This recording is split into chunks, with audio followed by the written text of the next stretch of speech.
Le patron de la mafia cacha des caméras partout dans son manoir pour protéger son fils paralysé jusqu'à ce qu'il vit ce que la soignante fit. Lorenzo Santoro s'assit à l'arrière de sa Maybach blindée, les sièges en cuir froid contre son costume sur mesure tandis que l'horizon de Chicago s'estompait devant les vitres teintées. Son téléphone vibrait de messages de son sous-patron concernant des litiges territoriaux, des retards d'expédition et une famille rivale testant leurs limites. Lorenzo les fit défiler avec l'efficacité détachée d'un homme qui avait bâti un empire sur le sang et la peur. Mais rien de tout cela n'avait plus d'importance. Depuis 6 mois maintenant, il faisait les choses machinalement, assistant à des réunions dans des arrière-salles sombres, prenant des décisions qui définissaient autrefois toute son existence. Le pouvoir avait été autrefois le seul endroit où il se sentait en contrôle de tout. Maintenant, c'était simplement un refuge temporaire, quelque chose pour l'empêcher de faire face au manoir vide qui l'attendait chaque nuit. Le téléphone dans sa main vibra avec une notification différente. Lorenzo s'éclaircit la gorge, fronça les sourcils parce que cette application particulière n'était jamais censée l'interrompre. Il jeta un coup d'œil à l'écran, ayant l'intention de la rejeter, mais quand il vit la source, son cœur s'arrêta. L'application de caméra de sécurité à domicile. Il hésita une seconde. Puis, comme tiré par une force invisible, Lorenzo déverrouilla son téléphone. Le petit écran afficha une image familière de sa cuisine à la maison, et le monde de Lorenzo Santoro se figea. Enzo, son fils, était assis sur le sol froid de la cuisine, ses jambes étendues devant lui, complètement immobile. Le garçon portait une grenouillère à capuche bleue, la même tenue que Valentina lui avait achetée quelques semaines seulement avant l'assassinat. Dans les mains d'Enzo se trouvaient 2 cuillères en bois, et devant lui se trouvaient des casseroles en acier inoxydable retournées, disposées en un demi-cercle grossier. Enzo souriait, non pas un sourire faible ou forcé, mais un large sourire décomplexé qui révélait de minuscules dents de bébé. Ses yeux bruns étincelaient de lumière. Son rire résonna clairement à travers le haut-parleur du téléphone, alors qu'il frappait les cuillères contre des casseroles, créant des sons métalliques chaotiques, bruyants, maladroits et débordants de vie. Lorenzo arrêta de respirer. Depuis combien de temps n'avait-il pas vu ce sourire? 6 mois. 6 mois depuis que les balles avaient brisé la vitre de sa voiture. 6 mois depuis que Valentina avait saigné dans ses bras. 6 mois depuis qu'Enzo n'avait pas pu se tenir debout à nouveau. Et puis Lorenzo la vit. Mia Reyes, la soignante que Rosa avait embauchée moins de 2 semaines auparavant. Elle était allongée à plat ventre sur le sol de la cuisine, son simple uniforme gris froissé, ses cheveux foncés attachés en une queue de cheval désordonnée, appuyant son menton sur ses paumes. Elle faisait face à Enzo à hauteur des yeux. Chaque fois qu'Enzo frappait le rythme juste, Mia battait des mains, riant bruyamment, acclamant comme si elle regardait la plus grande performance du monde. « Incroyable, Enzo. Tu es le meilleur batteur que j'ai jamais vu. » Sa voix traversa le téléphone, chaude, vibrante, complètement dénuée de pitié. Lorenzo serra le téléphone si fort que ses jointures blanchirent autour de lui. Des messages continuaient d'affluer concernant des affaires urgentes. Quelqu'un demandait sa décision sur un accord d'1 million de dollars. Quelqu'un rapportait des mouvements ennemis, mais Lorenzo n'entendit rien de tout cela.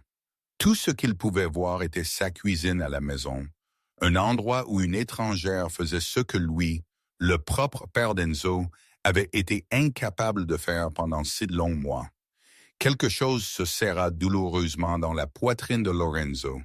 Ce n'était pas tout à fait de la colère, ni entièrement de la gratitude.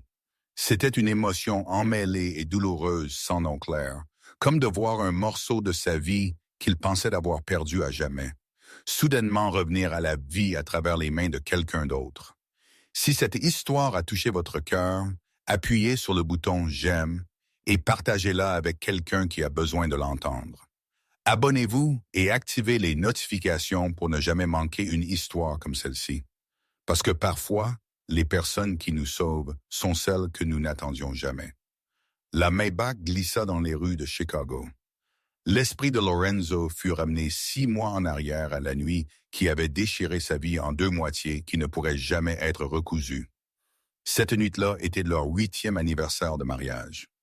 Valentina portait la robe rouge que Lorenzo aimait, ses cheveux noirs tombant doucement sur ses épaules, ses yeux scintillant de la même manière que la première fois qu'il l'avait vue à la fête de son père 20 ans plus tôt. Ils venaient de quitter leur restaurant italien préféré du centre-ville, l'endroit même où Lorenzo l'avait demandé en mariage 8 ans plus tôt à la table près de la fenêtre. Enzo dormait profondément dans son siège enfant à l'arrière, son petit ventre rond et plein, après avoir fini sa petite assiette de pâtes. Valentina se tourna pour regarder leur fils, sourit, puis dit à Lorenzo qu'elle voulait emmener Enzo à Disney World cet été-là, que le garçon était enfin assez grand pour se souvenir de son premier voyage. Lorenzo hocha la tête, sa main se resserrant autour de la main de sa femme, posée sur sa cuisse. Et à ce moment-là, il oublia qui il était, oublia l'empire souterrain qu'il contrôlait, oublia les ennemis tapis dans l'ombre. Il était juste un mari, un père rentrant chez lui avec sa petite famille. Puis tout se passa en un battement de cœur. 2 SUV noirs surgirent d'une allée, encerclant leur voiture des 2 côtés. Lorenzo reconnut l'embuscade instantanément, le même genre qu'il avait lui-même ordonné des dizaines de fois. Il cria au chauffeur d'accélérer, mais il était déjà trop tard. Des coups de feu déchirèrent la nuit. Les fenêtres explosèrent, des éclats de verre volant comme une pluie de cristal mortel.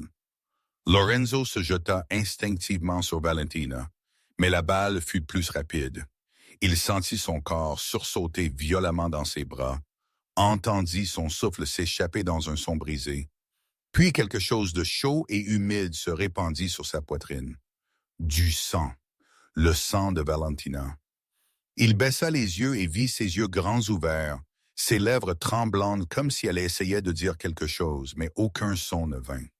La voiture dévia de la route et roula. Le monde tourbillonna dans le cri du métal qui grinçait et les pleurs perçants d'Enzo depuis le siège arrière. Lorenzo tenta de retenir Valentina, mais la force la lui arracha des bras. Sa tête heurta le côté de la voiture et puis tout sombra dans l'obscurité. Quand Lorenzo ouvrit les yeux, les lumières blanches aveuglantes de l'hôpital furent la première chose qu'il vit. Sa tête lui donnait l'impression que quelqu'un la martelait encore et encore avec un marteau, chaque battement de cœur apportant une nouvelle vague de douleur lancinante. Il essaya de s'asseoir pour appeler le nom de Valentina, mais une main le repoussa. Tony, son fidèle bras droit, se tenait à côté du lit, son visage gris et sans vie. Lorenzo regarda dans les yeux de Tony et sut instantanément que le pire était arrivé. Valentina n'avait pas survécu. Elle était morte en chemin vers l'hôpital. La balle ayant traversé directement sa poitrine gauche, juste là où se trouvait son cœur. Elle était partie tout en tenant la main de Lorenzo, tandis que son sang était encore chaud sur sa chemise. Lorenzo ne pleura pas. Il ne cria pas. Il resta simplement là, fixant le plafond blanc et austère, se sentant comme si quelqu'un lui avait arraché l'âme de son corps. Puis il demanda des nouvelles d'Enzo. Tony resta silencieux longtemps avant de répondre, et ce silence fut plus terrifiant que n'importe quel mot. Enzo a survécu, mais sa colonne vertébrale a été gravement endommagée dans l'accident. Les médecins ont dit que les chances qu'il marche à nouveau étaient très faibles. Lorenzo ferma les yeux, et dans l'obscurité derrière ses paupières, il vit le visage de Valentina une dernière fois, vit ses lèvres tremblantes, vit la lumière s'éteindre dans les yeux qu'il aimait. Il posa une seule question à Tony, sa voix glaciale même si son cœur fondait en enfer. « Qui a fait ça? » Tony répondit avec un seul nom. Victor Marchetti, l'ennemi de toujours de la famille Santoro. L'homme qui avait juré de détruire tout ce que Lorenzo aimait. Et il avait réussi. Il avait tué Valentina, volé les jambes d'Enzo et transformé Lorenzo en un cadavre ambulant sans âme. 3 jours après les funérailles de Valentina, Lorenzo ordonna l'anéantissement complet de l'équipe d'assassins de Marchetti. 12 hommes disparurent dans une seule nuit, sans laisser de traces. Pas de corps à enterrer. C'est ainsi que Lorenzo Santoro se vengea. Froid, impitoyable et absolu, de la même manière qu'il avait bâti son empire. Mais Marchetti était toujours en vie, protégé par le FBI en tant que témoin dans une affaire fédérale de drogue, bien au-delà de la portée de Lorenzo. Et peu importe le nombre d'hommes qu'il tuait, Valentina ne revenait pas, et les jambes d'Enzo ne pouvaient toujours pas bouger. Une fois la vengeance accomplie, Lorenzo réalisa qu'il ne savait pas quoi faire ensuite. Il resta devant la chambre d'hôpital d'Enzo pendant des heures sans y entrer. Chaque fois qu'il voyait son fils allongé sur ce lit d'hôpital, ses petites jambes immobiles sous la couverture blanche, Lorenzo revoyait la voiture rouler à nouveau, revoyait le sang éclaboussé partout, entendait les cris d'Enzo déchirer la nuit. Il ne pouvait pas le supporter. Il ne pouvait pas regarder dans les yeux bruns de son fils sans voir les yeux de Valentina perdre lentement leur lumière. Alors, Lorenzo choisit le chemin le plus facile. Il s'enfuit. Quand Enzo fut libéré, Lorenzo transforma leur manoir en une forteresse impénétrable. 20 gardes du corps soigneusement sélectionnés patrouillaient 24 heures sur 24, 7 jours sur 7. Les murs furent surélevés, renforcés de barbelés et de détecteurs de mouvement. Les fenêtres furent remplacées par du verre pare-balles. Chaque entrée était sécurisée par au moins 2 couches de contrôle de sécurité. Lorenzo dépensa des millions de dollars pour s'assurer que personne ne pourrait jamais toucher Enzo. Pourtant, il devint lui-même celui qui resta le plus éloigné de son fils. Il quittait la maison avant qu'Enzo ne se réveille et ne revenait qu'après que le garçon soit déjà endormi. Les repas ensemble, les histoires du soir, les câlins du matin, tout cela disparut avec Valentina. Lorenzo engagea une soignante pour Enzo, une femme d'âge mûr recommandée comme ayant de l'expérience avec les enfants handicapés. Mais elle parlait à Enzo d'une voix pleine de pitié, l'appelait « pauvre enfant » et lui caressait les cheveux avec le regard triste que l'on pourrait donner à un oiseau à l'aile brisée. Lorenzo la renvoya après une semaine. La deuxième soignante était plus jeune, plus professionnelle, mais elle tremblait chaque fois qu'elle voyait des gardes en costume noir marcher dans le couloir. Et une fois, elle cria de panique quand elle remarqua Tony portant une arme sous sa veste. Elle démissionna sans préavis. La troisième était trop froide, traitant Enzo comme une tâche à accomplir, le nourrissant à l'heure, le baignant selon une procédure stricte, mais ne lui parlant jamais au-delà de courtes commandes. Enzo ne pleurait pas, ne se plaignait pas, mais ses yeux devenaient plus vides chaque jour qui passait. Comme une bougie qui s'éteint lentement, Lorenzo voyait tout cela à travers les caméras. Oui, les caméras étaient la solution que Lorenzo avait trouvée pour protéger son fils sans avoir à le confronter. Il contacta la société de sécurité la plus élite disponible et exigea un système de surveillance que personne ne pourrait jamais détecter. De minuscules caméras furent cachées à l'intérieur d'horloges murales, de prises de courant, de coins de plafond, de cadres photos dans le couloir, même à l'intérieur de la veilleuse d'Enzo. Elle fonctionnait 24 heures sur 24, enregistrant chaque instant, chaque mouvement, chaque souffle à l'intérieur de la maison. Lorenzo se disait qu'il faisait cela pour protéger Enzo, pour s'assurer que personne ne pourrait jamais blesser son fils lorsqu'il n'était pas à la maison. Mais au fond de lui, il savait que la vérité était bien plus brutale. Les caméras étaient sa façon de fuir sa responsabilité de père, sa façon de regarder son fils de loin sans affronter la douleur, sa façon de tout contrôler alors qu'en réalité, il perdait complètement le contrôle. Chaque nuit, Lorenzo s'asseyait seul dans son bureau, regardant Enzo sur l'écran de l'ordinateur, voyant son fils allongé immobile sur le lit, les yeux fixés sur le plafond sans cligner. Le garçon ne pleurait pas, n'appelait pas, ne souriait pas, ne parlait pas. Il restait juste là comme une petite statue faite de chair et d'os. Et Lorenzo ne savait pas comment ramener son fils, ne savait pas comment se ramener lui-même non plus. Rosa, la gouvernante qui avait servi la famille Santoro pendant 20 ans, fut la seule à oser parler honnêtement à Lorenzo. Elle vint le voir tard une nuit dans son bureau. Se tint devant son bureau avec des yeux vieillis et inquiets et lui dit qu'Enzo avait besoin de son père. Pas de caméra, pas de garde du corps, pas d'étrangers engagés, mais de son vrai père. Lorenzo ne répondit pas. Il savait que Rosa avait raison.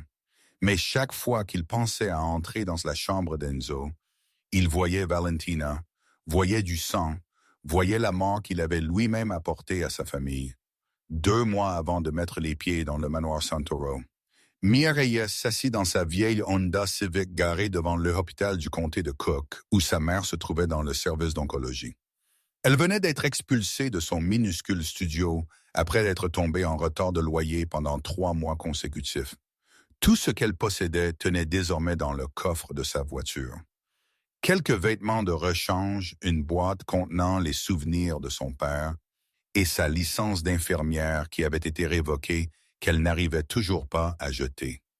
Mia avait 27 ans, pourtant ses yeux portaient l'épuisement de quelqu'un qui avait vécu de nombreuses vies. Sa vie n'avait jamais été facile. Son père était parti quand elle avait 15 ans, laissant sa mère seule avec 2 filles et une montagne de dettes. Sa mère travaillait 2 emplois à la fois, nettoyant des maisons le jour et lavant la vaisselle dans un restaurant la nuit, juste pour s'assurer que Mia et Sofia avaient de la nourriture à manger, des vêtements à porter et une éducation appropriée. Mia a grandi avec l'image d'une mère toujours fatiguée, les mains gercées par le savon, le dos courbé par un travail constant, mais ne se plaignant jamais une seule fois. Mia s'était juré qu'elle étudierait dur, qu'elle obtiendrait un bon emploi, qu'elle prendrait soin de sa mère et de sa sœur afin que sa mère n'ait plus à souffrir. Mia travailla et étudia tout au long de ses années universitaires, assistant aux cours le jour et travaillant comme serveuse dans un restaurant près des dortoirs la nuit. Elle obtint son diplôme d'infirmière avec les plus grands honneurs et fut embauchée au service de pédiatrie de l'hôpital du comté de Cook juste après l'obtention de son diplôme. C'était le travail de rêve de Mia, s'occuper des enfants, regarder les petits corps malades se rétablir lentement et retourner chez leur famille. Elle aimait chaque petite patient comme son propre enfant, restant éveillée toute la nuit à leur côté si nécessaire, mémorisant le nom et les choses préférées de chaque enfant. Après 2 ans de travail, Mia était aimée de ses collègues, faisait confiance aux parents et était appelée l'ange en blanc par ses jeunes patients. Puis cette nuit fatidique lui enleva tout. Une fillette de 7 ans fut transportée d'urgence aux urgences avec une forte fièvre et des convulsions. Le médecin de garde cette nuit-là était le Dr. Harrison, un homme de son temps avec 30 ans d'expérience et un nom gravé au tableau d'honneur de l'hôpital. Mais cette nuit-là, Harrison était ivre. Mia sentit le whisky sur son haleine alors qu'il lisait les résultats des tests, vit ses mains trembler alors qu'il écrivait l'ordonnance. Elle voulait parler mais n'osa pas car Harrison était une légende à l'hôpital et elle n'était qu'une infirmière avec 2 ans d'expérience. Harrison diagnostiqua mal le cas et prescrivit le mauvais médicament à une dose qui pourrait tuer un adulte, sans parler d'un enfant de 7 ans. Mia fixa l'ordonnance, son estomac se tordant de peur, et interrogea Harrison une fois, mais il l'écarta, lui dit de suivre les ordres et de ne pas faire la leçon à quelqu'un avec 30 ans d'expérience. Mia administra le médicament parce que c'était le protocole, parce qu'elle n'avait pas l'autorité de refuser l'ordre d'un médecin-chef. 2 heures plus tard, la petite fille cessa de respirer. Ils tentèrent de la réanimer, mais il était trop tard. L'enfant mourut dans les bras de Mia, petits yeux fermés, peau devenant froide contre sa poitrine. Mia pleura toute la nuit, pleura dans le vestiaire, pleura sur le parking, pleura jusqu'à ce qu'il n'y ait plus de larmes, mais le véritable enfer ne faisait que commencer.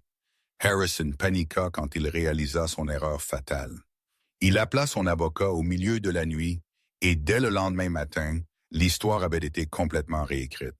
Harrison dit au conseil que Mia avait administré le mauvais dosage, qu'il avait écrit l'ordonnance correctement et que la jeune infirmière inexpérimentée avait mal interprété les instructions. La parole d'un médecin avec 30 ans d'expérience s'opposait à celle d'une infirmière avec 2 ans de service. Le résultat fut décidé avant même que l'enquête ne commence. Mia fut suspendue, puis se vit retirer sa licence d'infirmière.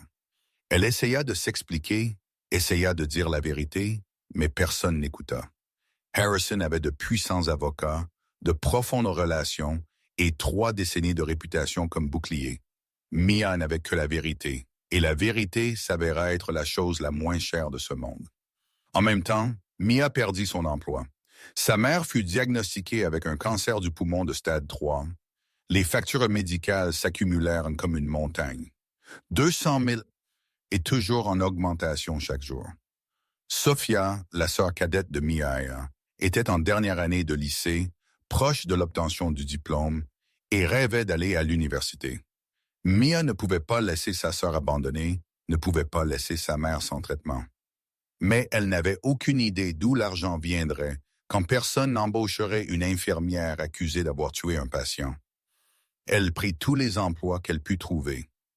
Nettoyer des maisons, s'occuper de personnes âgées, servir à table, laver la vaisselle, tout ce qui payait et ne nécessitait pas de vérification des antécédents. Mais ce n'était toujours pas suffisant. Elle fut expulsée, dormir dans sa voiture, se baigna dans des toilettes publiques et mangea les repas les moins chers qu'elle put trouver. Mia Reyes, autrefois une infirmière remarquable à l'hôpital du comté de Cook, vivait maintenant comme une femme sans abri dans la ville scintillante de Chicago. Puis, Rosa Martinez apparut comme un rayon de lumière dans l'obscurité. Rosa était une amie de l'église de sa mère. Elle connaissait la situation de la famille et croyait que Mia était innocente parce qu'elle l'avait vue grandir et avait vu son bon cœur depuis qu'elle était enfant. Rosa dit à Mia qu'elle travaillait comme gouvernante pour une famille riche qui avait besoin d'une soignante pour leur fils de 4 ans qui était paralysé et que le salaire était 5 fois plus élevé que la normale. Mia ne demanda pas pourquoi le salaire était si élevé, ne demanda pas qui était la famille. Elle savait seulement qu'elle avait besoin d'argent, avait besoin d'un emploi stable, avait besoin d'un toit au-dessus de sa tête, même si c'était temporaire. Elle accepta immédiatement, ne sachant pas qu'elle était sur le point d'entrer dans le monde de Lorenzo Santoro, le chef de la mafia le plus puissant de Chicago. Un homme se noyant dans sa propre obscurité et un petit garçon dont les yeux perdaient lentement leur lumière. Le premier jour, Mia mit le pied au manoir Santoro. Elle pensa qu'elle s'était trompée d'adresse. Le bus la déposa devant un immense portail en fer noir, plus haut qu'un homme adulte, ses pointes acérées s'élevant comme les dents d'un monstre, la bouche grande ouverte. Au-delà du portail s'étendait une allée sinueuse en pierre menant à un manoir de style italien blanc, ivoire si vaste que Mia dut pencher la tête juste pour l'embrasser du regard. Elle se tenait là avec son vieux sac à dos contenant quelques vêtements de rechange. Se sentant petite et déplacée comme un grain de sable perdu dans le désert. Rosa lui avait dit de sonner et d'attendre. Mais avant même que Mia ne puisse lever la main, le portail s'ouvrit lentement comme si quelqu'un l'avait observé pendant longtemps. Un homme en costume noir sortit, grand et imposant, son visage froid comme la pierre, ses yeux balayant Mia de la tête aux pieds comme s'il évaluait une menace potentielle. Il ne dit rien, seulement lui fit signe de le suivre. Alors que Mia franchissait le portail, elle remarqua au moins 4 autres hommes dispersés sur la pelouse, tous en costume noir, tous avec le regard aiguisé d'hommes habitués à la violence. Son estomac se serra, mais elle se dit que c'était juste une famille riche avec une sécurité lourde. Rien à craindre. Rosa la salua à la porte d'entrée et la vue familière de la femme âgée fut la seule chose qui apaisa le malaise de Mia. La gouvernante la conduisit à travers le grand foyer avec ses hauts plafonds, ses lustres en cristal étincelant et ses peintures à l'huile tapissant les murs que Mia devinait valoir plus que n'importe quelle maison qu'elle avait jamais louée. Alors qu'elle marchait, Rosa donna des instructions calmes mais claires. Le maître de maison est très occupé. Vous le verrez rarement. Prenez juste bien soin du petit Enzo. Ne posez pas trop de questions. Ne soyez pas curieuse. N'entrez pas dans les pièces où vous n'êtes pas autorisé. Mia hocha la tête bien que son esprit fût plein de questions. Pourquoi une maison avait-elle besoin de tant de règles? Pourquoi l'air ici semblait-il lourd comme le calme avant une tempête? Mais elle ne posa pas de questions car elle avait besoin de ce travail. Avait besoin d'argent pour sa mère, pour Sophia, pour elle-même. Rosa s'arrêta devant une porte blanche au bout du couloir du 2e étage, posa une main sur l'épaule de Mia et la regarda avec des yeux remplis à la fois d'inquiétude et d'espoir.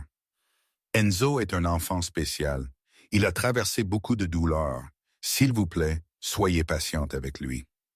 Mia prit une profonde inspiration et entra. La pièce était plus grande que le studio où elle avait vécu autrefois avec un grand lit, des étagères débordant de jouets et des portes vitrées s'ouvrant sur un jardin luxuriant derrière le manoir. Mais Mia remarqua à peine tout cela. Ses yeux furent attirés par le petit fauteuil roulant près de la fenêtre et par l'enfant assis dedans. Enzo Santoro avait 4 ans, des cheveux noirs doucement bouclés, une peau pâle comme de la porcelaine et de grands yeux bruns exactement comme ceux de sa mère. Il ne se retourna pas quand la porte s'ouvrit, ne réagit pas quand Mia entra, il resta juste là à fixer le jardin avec des yeux aussi vides que des puits asséchés. Mia s'agenouilla à côté du fauteuil roulant, s'abaissant au niveau des yeux d'Enzo. « Bonjour, je suis Mia. Je serai ici avec toi à partir d'aujourd'hui. » Il n'y eut aucune réponse. Enzo ne tourna pas la tête, ne la regarda pas, ne dit pas un mot. Il était comme une petite statue faite de chair et d'os, respirant mais ne vivant pas, existant mais non présent. Mia avait travaillé avec de nombreux enfants souffrant de traumatismes psychologiques pendant son séjour à l'hôpital. Elle savait que ce silence n'était pas un rejet, mais un mur défensif qu'un enfant construit pour protéger un cœur qui a été blessé trop de fois. Derrière ses yeux vides se cachait la douleur de la perte d'une mère, le souvenir horrible d'une nuit fatidique, le sentiment d'être abandonné par un père qui était toujours vivant mais jamais là. Mia ne connaissait pas l'histoire d'Enzo, ne connaissait pas l'assassinat, à propos de Valentina, à propos de Lorenzo Santoro et de son empire souterrain. Mais elle savait une chose avec certitude. S'éclaircit la gorge. Cet enfant avait besoin de quelqu'un à ses côtés, quelqu'un qui ne le regardait pas avec pitié, quelqu'un d'assez patient pour attendre que le mur tombe. Les soignantes précédentes avaient abandonné. Rosa l'avait dit. Elles affirmaient qu'Enzo était inaccessible, qu'il avait fermé son cœur et que personne ne pouvait l'ouvrir. Mais Mia n'était pas elle. Elle avait tout perdu, avait touché le fond, avait su ce que c'était que d'être seule dans un monde bondé. Elle n'abandonnerait pas cet enfant, peu importe le temps que cela prendrait, peu importe le nombre de murs de silence qu'elle devrait affronter. Mia s'assit par terre à côté du fauteuil roulant d'Enzo et ne dit rien de plus, s'asseyant simplement là avec lui, regardant le jardin. Si Enzo n'était pas prêt à parler, elle attendrait. S'il avait besoin de silence, elle partagerait ce silence avec lui. Parce que parfois, une présence tranquille à côté de quelqu'un est plus puissante que 1000 mots. La première semaine fut une suite d'échecs constants. Mia essaya par tous les moyens qu'elle connaissait d'atteindre Enzo, mais rien ne fonctionna. Elle lui lut des livres à voix haute, des contes de fées sur des princes et des princesses, sur des aventures merveilleuses. Mais Enzo n'écouta pas, ses yeux toujours fixés sur la fenêtre, comme si Mia n'existait pas. Elle alluma des dessins animés sur la grande télévision de sa chambre, des films lumineux et colorés remplis de personnages espiègles. Mais Enzo regarda l'écran d'un regard vide, comme s'il regardait à travers.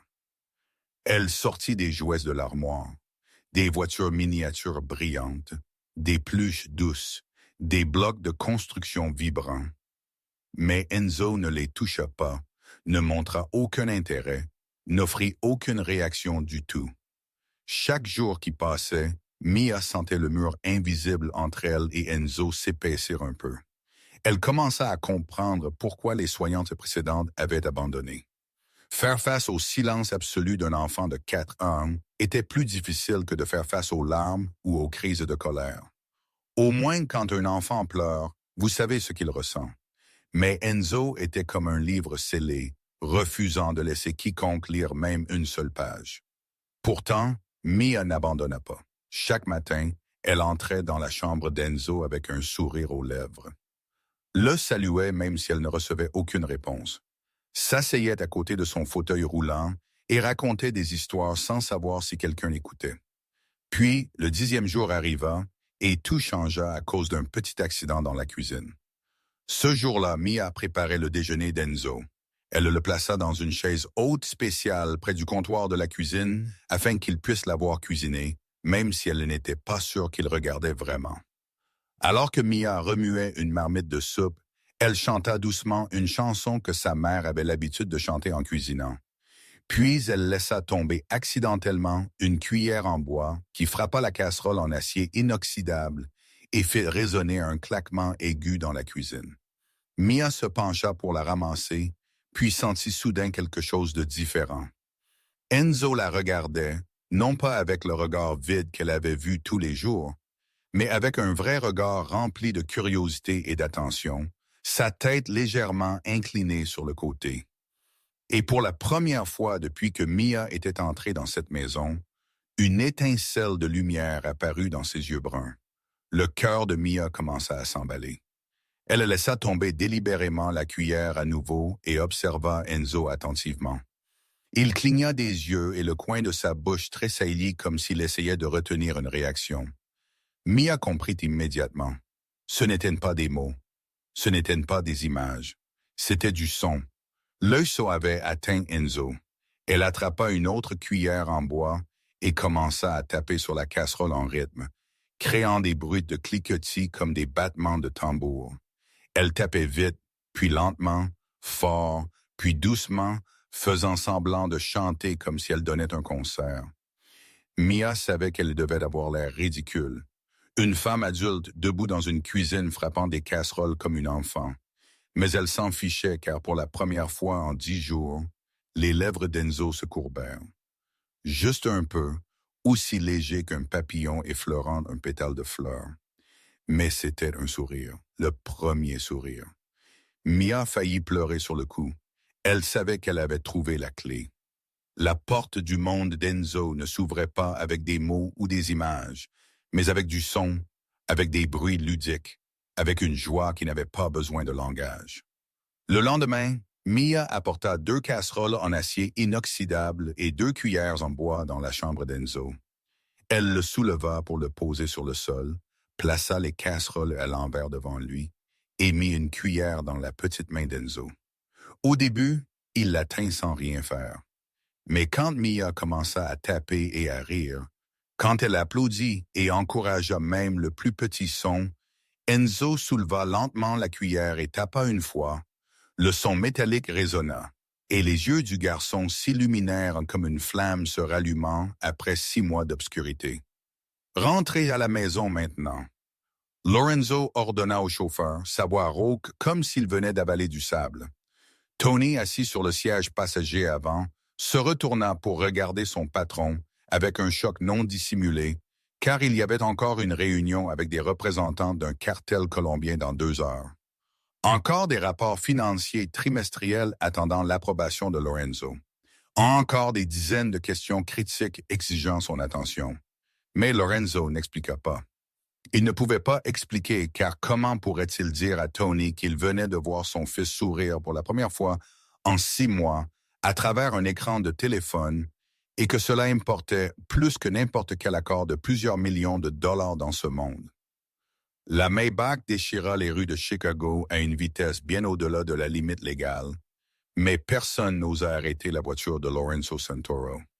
Tout le chemin du retour, Lorenzo ne quitta pas des yeux son téléphone.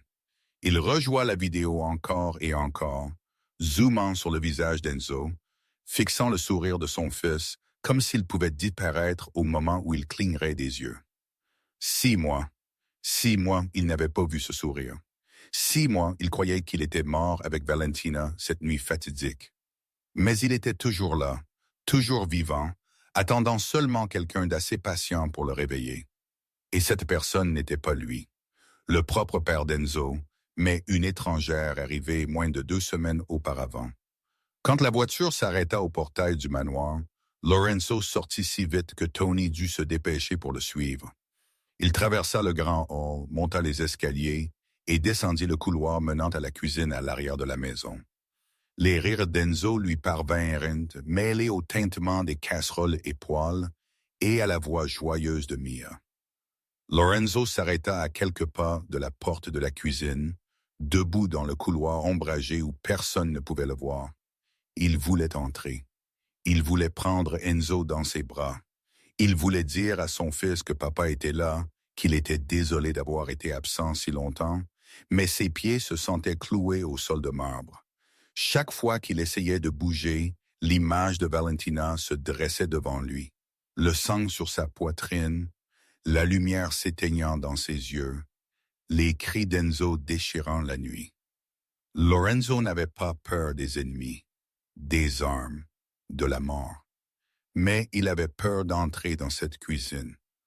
Peur de regarder dans les yeux bruns de son fils et de voir le reflet de sa femme morte. Peur que s'il se permettait d'aimer Enzo comme il l'avait fait autrefois, il le perdrait aussi, tout comme il avait perdu Valentina. Alors Lorenzo resta là dans l'obscurité, écoutant les rires de son fils de loin, comme un homme debout devant les portes du paradis, trop effrayé pour entrer. 15 minutes passèrent, les rires s'estompèrent lentement, alors que Mia emmenait Enzo pour son bain. Lorenzo entendit leurs pas s'éloigner, entendit la porte de la salle de bain se fermer, puis il s'éclipsa silencieusement comme un fantôme dans sa propre maison. Cette nuit-là, Lorenzo s'assit dans son bureau, se versa un verre de whisky, mais ne le but pas, regardant seulement l'écran de l'ordinateur. Il rouvrit le système de caméra et trouva les images de l'après-midi. Il regarda Mia allongée à plat sur le sol de la cuisine, face à Enzo à hauteur des yeux, applaudissant et acclamant chaque battement du petit tambour du garçon. Il le regarda encore et encore, 10 fois, 20 fois, 30 fois, jusqu'à ce qu'il puisse se souvenir de chaque petit détail. La façon dont Mia souriait sans une trace de pitié. La façon dont elle parlait à Enzo comme s'il était un enfant normal et non une victime brisée. La façon dont les yeux d'Enzo s'éclairaient chaque fois qu'elle le complimentait comme une bougie rallumée après une longue nuit sombre. Lorenzo zooma sur le visage de son fils, fixant ce sourire radieux jusqu'à ce que ses yeux brûlent. C'était son Enzo, le fils qu'il avait évité pendant 6 mois, l'enfant qu'il pensait avoir perdu à jamais avec Valentina. Il était toujours là, toujours capable de sourire, toujours capable d'être heureux. Il avait juste besoin de quelqu'un pour lui donner une chance. Rosa avait eu raison. Enzo avait besoin de son père, pas de caméra, pas de garde du corps. Mais comment Lorenzo pouvait-il être ce père quand chaque fois qu'il regardait son fils, tout ce qu'il voyait, c'était Valentina saignant dans ses bras? Comment pouvait-il entrer dans cette cuisine et jouer avec Enzo quand son cœur était encore en 1000 morceaux? Lorenzo éteignit l'écran, se pencha en arrière dans sa chaise et fixa le plafond dans l'obscurité. Il ne connaissait pas la réponse. Il savait seulement que cette nuit-là, pour la première fois en 6 mois, il avait vu une étincelle d'espoir. Et cette étincelle d'espoir s'appelait Mia Reyes. La semaine suivante, Lorenzo changea complètement son emploi du temps. Il allait toujours travailler, assistait toujours aux réunions, prenait toujours des décisions qui déterminaient le destin de centaines de personnes au sein de son empire souterrain. Mais chaque fois qu'il avait un moment de libre, même juste quelques minutes, il ouvrait de l'application de caméra et regardait vers le manoir en périphérie de Chicago. Lorenzo regardait tout. Il vit Mia réveiller Enzo chaque matin avec une chanson joyeuse différente. Sa voix pas particulièrement bonne, mais pleine d'énergie. Et Enzo commença lentement à ouvrir les yeux avec un sourire au lieu du regard vide qu'il avait autrefois. Il vit Mia lire des livres à Enzo, mais pas de la manière habituelle. Elle les jouait, changeant sa voix pour chaque personnage, faisant des grimaces amusantes, et Enzo commença à rire chaque fois qu'elle faisait semblant d'être le monstre de l'histoire. Il vit Mia placer Enzo sur l'herbe du jardin les après-midi ensoleillés, s'allongeant à côté de lui, pointant le ciel et parlant de nuages en forme de créatures étranges. Et Enzo commença à pointer avec elle, balbutiant ses premiers mots après 6 mois de silence. Mia. Ce fut le premier mot qu'Enzo prononça. Lorenzo l'entendit à travers le haut-parleur de son téléphone, alors qu'il était assis dans une salle de réunion, et il dut faire semblant de tousser pour cacher la constriction qui montait dans sa gorge. Son fils avait parlé, mais le premier mot n'était pas « papa ». C'était le nom d'une femme qui était entrée dans sa vie moins de 3 semaines auparavant. Lorenzo ne savait pas ce qu'il était censé ressentir. Une partie de lui était remplie de gratitude. Gratitude que Mia ait fait ce que personne d'autre n'avait pu. Gratitude que son fils revienne lentement à la vie sous ses yeux, même si ce n'était qu'à travers un écran de caméra. Mais une autre partie, celle qu'il avait honte d'admettre, ressentait de la jalousie. Jalousie de la façon dont Enzo regardait Mia avec des yeux pleins de confiance et d'affection qu'il réservait autrefois à Valentina. Jalousie de la façon dont Enzo attendait Mia chaque matin, son visage s'illuminant au moment où elle entrait dans la pièce. Jalousie du lien qu'il construisait, un lien qui aurait dû être entre Enzo et lui, son propre père. Lorenzo savait que cette jalousie était irrationnelle. C'était lui qui avait choisi de rester loin de son fils, celui qui avait fui la responsabilité, celui qui avait permis à une étrangère de prendre sa place. Il n'avait aucun droit de se sentir jaloux quand c'était lui qui s'était poussé hors de la vie d'Enzo. Mais les émotions ne suivent pas la logique. Et chaque fois qu'il entendait Enzo appeler le nom de Mia avec joie, Lorenzo sentait une aiguille lui percer la poitrine. Aiguë et persistante, il commença à rentrer plus tôt. N'évitant plus la maison comme avant, mais n'osant toujours pas l'affronter directement. Lorenzo se tenait dans l'ombre du couloir, jetant un œil à travers une porte légèrement ouverte dans la chambre d'Enzo, regardant Mia jouer avec son fils. Il la vit guider patiemment Enzo à travers la physiothérapie, transformant chaque exercice en un jeu afin que le garçon ne s'ennuie pas. Il la vit tenir Enzo quand il pleurait sa mère, le calmant d'une voix douce qui ne portait aucune trace de pitié. Il la vit traiter son fils comme un enfant normal, pas une victime, pas un pauvre garçon paralysé, mais un enfant de 4 ans adorable avec un monde entier encore devant lui.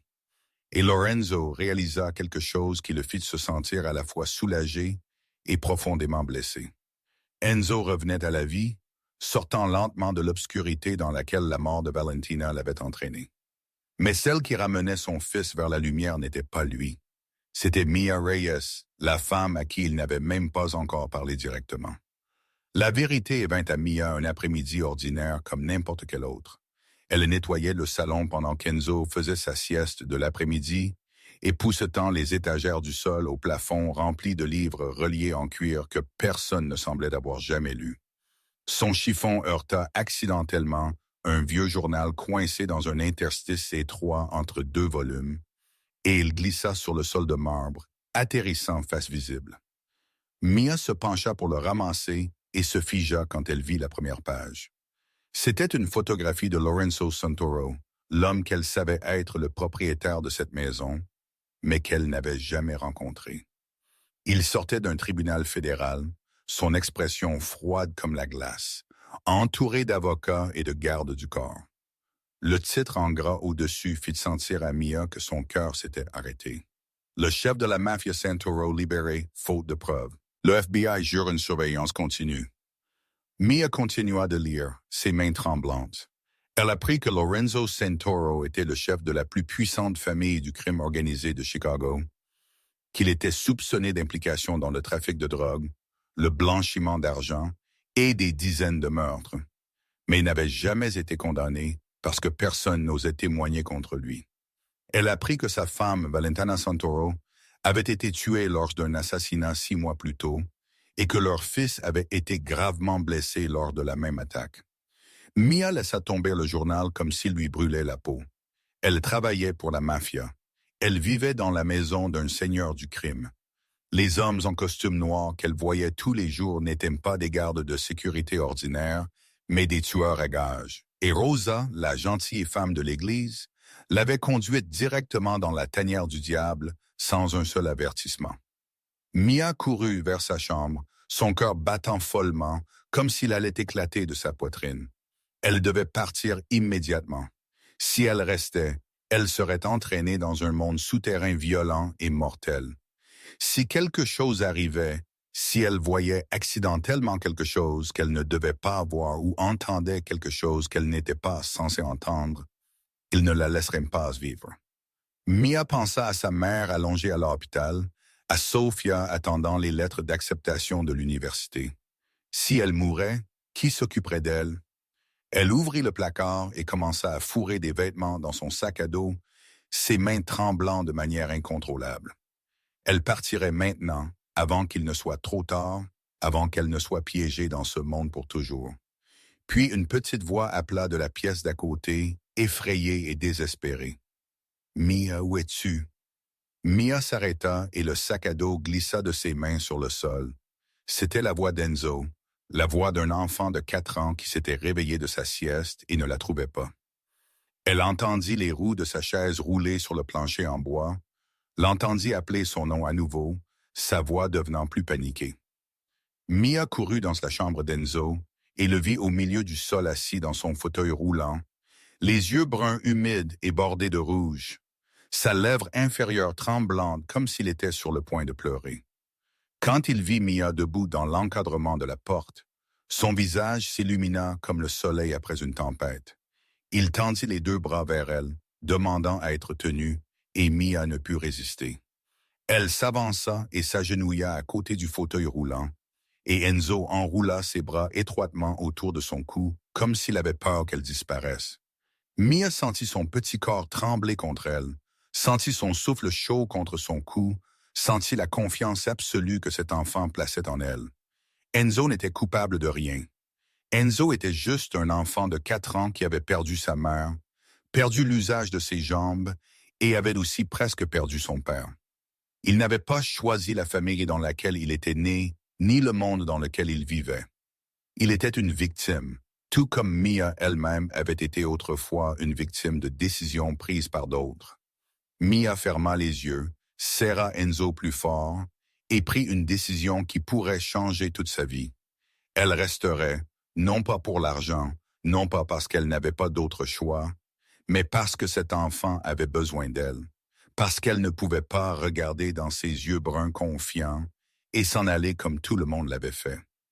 Parce que parfois, faire ce qui est juste signifie rester, même quand chaque instinct vous dit de courir.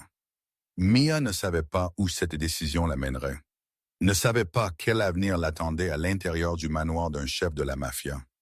Mais elle savait une chose avec certitude. Elle n'abandonnerait pas Enzo Santoro. 3 semaines après que Mia eut commencé à travailler au manoir Santoro, Lorenzo décida qu'il ne pouvait plus rester dans l'ombre.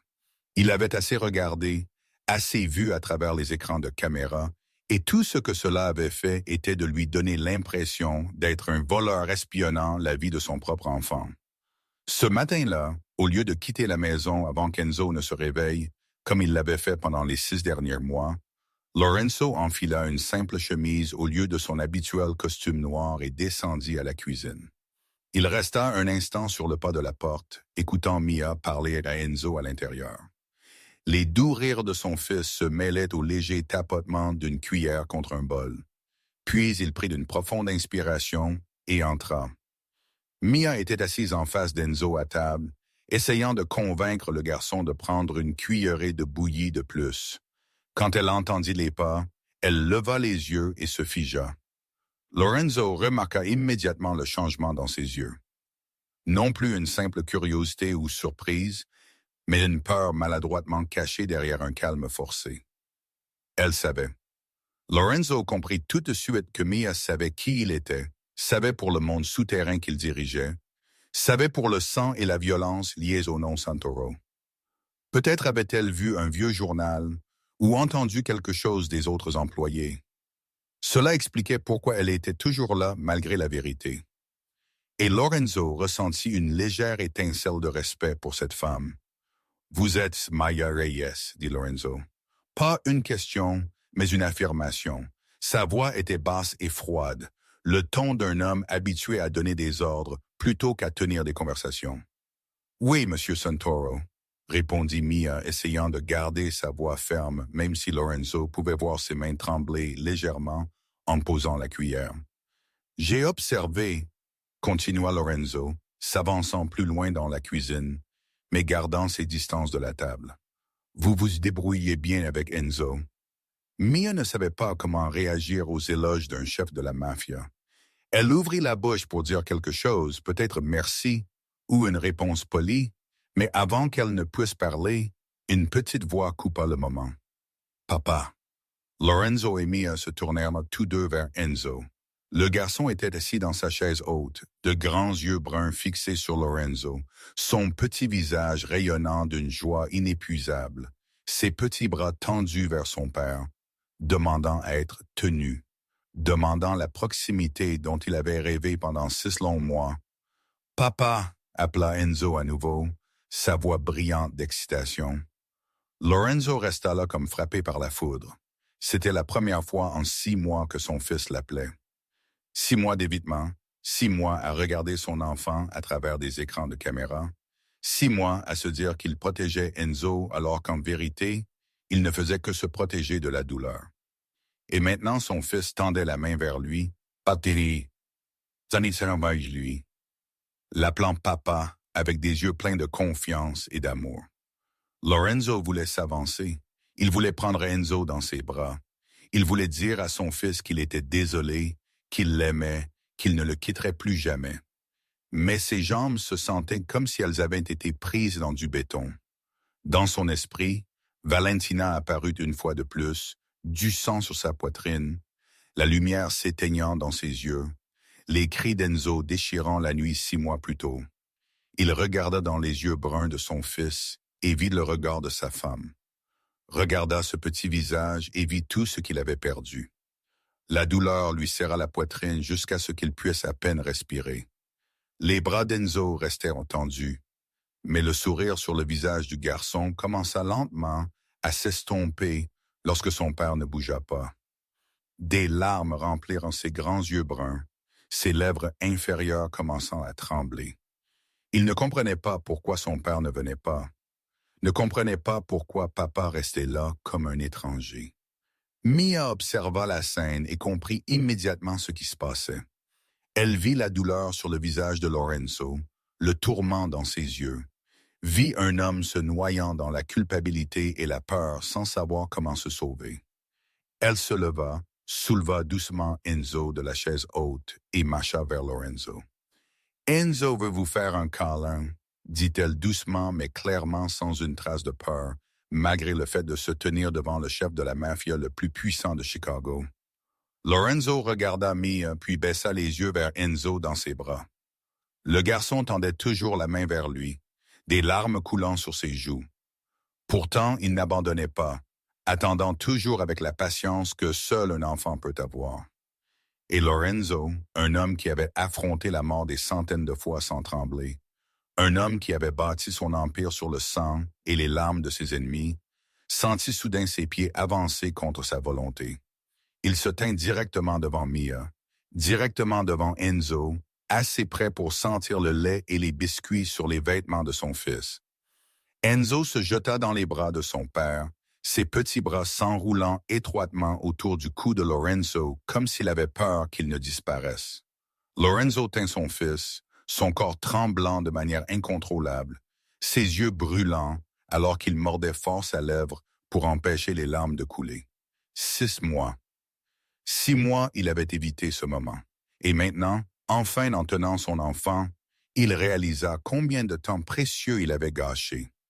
Mia recula doucement, laissant au père et au fils leur espace. Elle regarda Lorenzo serrer Enzo, regarda les larges épaules du chef de la mafia redouté trembler, et elle comprit que sous l'extérieur froid et impitoyable se cachait un père brisé par le chagrin. Elle se détourna et quitta la cuisine. Et pour la première fois depuis qu'elle avait appris la vérité sur la famille Santoro, Mia fut certaine d'avoir pris la bonne décision en restant. Après ce matin-là, Tout à l'intérieur du manoir Santoro commença à changer d'une manière lente mais indéniable. Lorenzo ne quittait plus la maison avant qu'Enzo ne se réveille. Il commença à apparaître à la table du petit déjeuner, assis en bout de table avec une tasse de café noir, regardant silencieusement Mia nourrir Enzo. Il ne disait pas grand-chose. Parfois, un petit déjeuner entier se passait avec seulement quelques mots de sa part, mais sa seule présence était un pas de géant par rapport aux 6 derniers mois.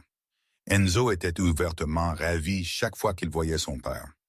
Le garçon essayait constamment d'attirer l'attention de Lorenzo, lui montrant fièrement chaque fois qu'il finissait son bol de bouillie, levant les mains pour demander à papa de regarder les dessins maladroits que Mia l'avait guidé à faire. Lorenzo répondait par des hochements de tête, des sourires maladroits et occasionnellement une tête maladroite sur la tête. Il essayait, Mia pouvait le voir clairement, même si son effort était encore rempli d'hésitation, comme un homme apprenant à être père à nouveau. Les jours suivants, Lorenzo commença à apparaître à d'autres moments de la journée. Parfois, il se tenait à la porte d'Enzo pendant que Mia lisait au garçon, écoutant sa voix changer avec chaque personnage sans entrée. Parfois, il s'asseyait dans un coin du salon pendant que Mia jouait avec des blocs de construction avec Enzo, observant sa guidance patiente sans interférer. Il était comme un fantôme dans sa propre maison, présent mais ne participant pas vraiment, voulant se rapprocher mais gardant toujours ses distances. Mia commença lentement à mieux comprendre Lorenzo à travers ses observations silencieuses. Elle vit la façon dont il regardait Enzo, les yeux pleins d'amour et de douleur en même temps, comme si chaque regard sur son fils le forçait à affronter des souvenirs qu'il voulait enterrer. Elle vit comment il tressaillissait chaque fois qu'Enzo riait trop fort, puis se détournait rapidement, comme si le son déchirait une blessure qui n'avait pas guéri. Elle vit comment il restait devant la chambre d'Enzo tard chaque nuit, une main posée sur la poignée de porte mais sans jamais l'ouvrir. Juste là, écoutant la respiration et le sommeil de son fils avant de s'éloigner silencieusement. Une nuit, Mia se réveilla en ayant soif et descendit chercher de l'eau. En passant devant la chambre d'Enzo, elle vit Lorenzo debout dans le couloir sombre, face à une grande photographie sur le mur que Mia avait remarquée de nombreuses fois, mais dont elle n'avait jamais demandé l'histoire. La photo montrait une belle jeune femme aux cheveux noirs brillants et aux yeux bruns chaleureux tenant un nouveau-né dans ses bras, son sourire lumineux comme le soleil. Valentina, la femme de Lorenzo, la mère d'Enzo, Mia se tint dans l'ombre, regardant Lorenzo tendre la main pour toucher la photographie. Ses doigts tremblaient alors qu'il traçait le visage de sa défunte épouse. Elle ne l'entendit pas parler, mais elle vit sa large épaule trembler, vit son autre main se serrer en un point, comme s'il retenait quelque chose. À ce moment-là, Mia ne vit plus Lorenzo Santoro comme le chef de la mafia impitoyable, décrit par les médias. Elle vit un mari en deuil de sa femme, un père se noyant dans la culpabilité, un homme luttant pour continuer à vivre, même si son cœur s'était brisé en d'innombrables morceaux. Elle comprit pourquoi il avait évité Enzo pendant 6 mois. Parce que chaque regard sur son fils le forçait à affronter ce qu'il avait perdu. La femme qui ne reviendrait jamais. La culpabilité de n'avoir pas réussi à protéger sa famille. Lorenzo Santoro pouvait être un monstre aux yeux du monde extérieur, mais à l'intérieur de cette maison, il n'était qu'un père essayant d'apprendre à aimer son enfant sans la terreur de le perdre à nouveau. Mia retourna à sa chambre sans prendre d'eau, laissant Lorenzo seul avec sa douleur. Mais à partir de cette nuit-là, elle le regarda différemment. Non plus avec peur ou prudence, mais avec compréhension et quelque chose qui s'approchait de la compassion pour l'homme le plus seul qu'elle ait jamais connu. La mauvaise nouvelle arriva un soir tandis que Lorenzo était assis dans son bureau, rejouant une vidéo de Mia jouant avec Enzo dans le jardin plus tôt cet après-midi. Tony entra sans frapper, quelque chose qu'il ne faisait que quand la situation était vraiment sérieuse. Le visage de son loyal lieutenant était cendré, ses yeux serrés d'inquiétude tandis qu'il plaçait une enveloppe sur le bureau devant Lorenzo. Matty a échappé à la protection du FBI, dit Tony, sa voix basse et tendue. Il a disparu il y a 2 jours et selon nos sources, il embauche une équipe de tueurs professionnels d'Europe. La cible est Enzo.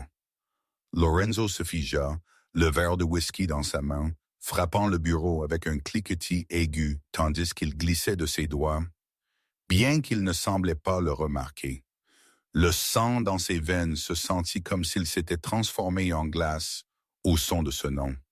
Victor Marchetti, son ennemi de toujours, l'homme qui avait tué Valentina et brisé la vie d'Enzo.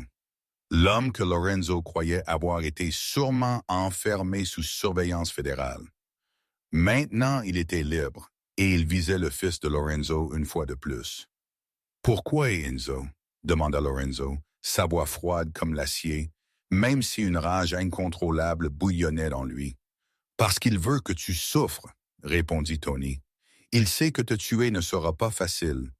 Mais s'il tue Enzo, tu vivras un enfer pire que la mort. C'est la vengeance de Marchetti. » Lorenzo serra son poing jusqu'à ce que ses jointures blanchissent. Il avait massacré 12 des hommes de Marchetti après cette nuit fatidique. Et maintenant Marchetti voulait répondre en prenant la dernière chose que Lorenzo avait laissée dans sa vie. « Triple la sécurité », ordonna Lorenzo, sa voix dépourvue d'émotion tandis que ses yeux brûlaient de haine. « Enzo ne quitte pas le manoir. Tous ceux qui entrent ou sortent sont minutieusement vérifiés. Je veux savoir où est Marchetti, qui il a embauché et quel est son plan. » À tout prix, Tony hocha la tête mais ne partit pas tout de suite. Il resta là un instant, l'hésitation écrite sur son visage, comme s'il pesait s'il devait en dire plus. Lorenzo remarqua instantanément et le fixa d'un regard aigu. Quoi d'autre? J'ai effectué des vérifications d'antécédents sur tous ceux qui sont entrés dans la maison au cours des 6 derniers mois, dit Tony prudemment, choisissant chaque mot. Il y a une personne avec un passé irrégulier dont vous devez savoir. C'est Mia Reyes. Le cœur de Lorenzo manqua un battement, mais son visage ne changea pas. Il avait regardé Mia pendant des semaines, l'avait vue aimer Enzo comme son propre enfant, avait été témoin comment elle avait tiré son fils de l'obscurité. Il n'y avait aucun moyen qu'elle travaillait pour Marchetti. « Continue, » dit Lorenzo, sa voix calme tandis que chaque nerf de son corps était tendu. Tony ouvrit un dossier et le posa sur le bureau. Mia Reyes, 27 ans, ancienne infirmière pédiatrique à l'hôpital du comté de Cook. Sa licence fut révoquée il y a 2 ans après qu'elle fut accusée d'avoir causé la mort d'un jeune patient. Une fillette de 7 ans mourut d'une injection incorrecte et le blâme fut placé sur elle. Lorenzo fixa le dossier à la photographie de Mia prise pendant l'enquête. Son visage émacié, ses yeux rouges d'avoir pleuré. Il survola les détails à propos du médecin-chef avec 30 ans d'expérience, à propos de la décision du conseil disciplinaire, à propos de comment Mia perdit tout du jour au lendemain. « Qu'en pensez-vous » demanda Tony. « Elle pourrait être l'espionne de Marchette, placée pour se rapprocher d'Enzo. Son passé trouble est le levier parfait pour Marchetti à exploiter. Des promesses de vengeance contre le médecin qui l'a ruiné. Des promesses d'argent pour sa mère qui meurt d'un cancer. » Lorenzo ne répondit pas tout de suite. Il regarda le dossier longtemps, pensant à ce qu'il avait vu à travers les caméras. La façon dont Mia tenait Enzo quand le garçon pleurait. La façon dont elle était allongée à plat sur le sol de la cuisine frappant des casseroles comme des tambours avec son fils. Personne ne pouvait simuler des moments comme ça. Personne ne pouvait prétendre aimer un enfant avec la sincérité dont Lorenzo avait été témoin. Mais Lorenzo Santoro n'avait pas survécu aussi longtemps en faisant confiance aux gens. Il avait survécu en suspectant tout le monde, même ceux les plus proches de lui. « Je lui parlerai moi-même, » dit Lorenzo, sa voix dépouillée de toute émotion. « Si elle cache quoi que ce soit, je le saurai. » La nuit suivante, Lorenzo convoqua Mia à son bureau. La pièce était sombre, les rideaux tirés serrés, avec seulement une lampe de bureau projetant de la lumière sur le petit espace où Lorenzo était assis. Le reste avalé par l'ombre, comme si conçu pour faire sentir quiconque entrait petit et mal à l'aise. Mia se tint devant le bureau, son cœur battant la chamade même si elle essayait de paraître calme. Elle savait que cette réunion n'était pas à propos des soins d'Enzo. La façon dont Lorenzo la regardait était plus froide que d'habitude, aiguisée comme une lame attendant de couper à travers chaque défense. « Vous avez été renvoyé de l'hôpital pour avoir tué un enfant », dit Lorenzo sans préambule ni adoucissement. Il jeta le dossier sur le bureau, des pages remplies de détails d'il y a 2 ans s'éparpillant comme une accusation. « Que pensez-vous que cela signifie pour moi de laisser un tueur d'enfants prendre soin de mon fils ?» Mia se sentit comme si elle avait été frappée en plein dans la poitrine. Elle savait que ce jour viendrait, savait que son passé la rattraperait peu importe à quelle distance elle courait. Mais l'entendre prononcer à voix haute par Lorenzo ouvrit une blessure qui n'avait jamais guéri. « Je n'ai tué personne, » dit Mia, sa voix tremblante, mais ses yeux ne détournant jamais le regard. « J'ai été piégé. » Lorenzo laissa échapper un rire court et froid. Le rire d'un homme qui avait entendu trop de mensonges dans sa vie. « Tout le monde dit qu'ils sont innocents. Vous vous attendez à ce que je vous croie. Une infirmière avec 2 ans d'expérience sur le travail face à un médecin, avec 30 ans d'expérience et une réputation immaculée, parce qu'il était ivre cette nuit-là. » Des larmes commencèrent à couler sur le visage de Mia. Non pas de peur, mais de colère, d'injustice, du poids d'un mensonge qu'elle avait porté pendant 2 ans. J'ai senti le whisky sur son haleine quand il a lu les résultats des tests. J'ai vu ses mains trembler pendant qu'il écrivait l'ordonnance. Je l'ai interrogé une fois, mais il m'a dit de me taire et de suivre les ordres. J'ai donné l'injection parce que c'était le protocole, parce que je n'avais pas l'autorité de refuser l'ordre d'un médecin-chef. Et quand l'enfant mourut, il a mis tout le blâme sur moi pour protéger sa carrière. Mia lui raconta tout sur cette nuit fatidique, à propos de comment le Dr. Harrison a appelé son avocat immédiatement après la mort de la jeune fille, à propos d'une enquête dont le résultat avait été décidé avant qu'elle ne commence, à propos de comment personne ne crut une jeune infirmière hispanique quand elle se tint contre un médecin blanc avec 30 ans de prestige.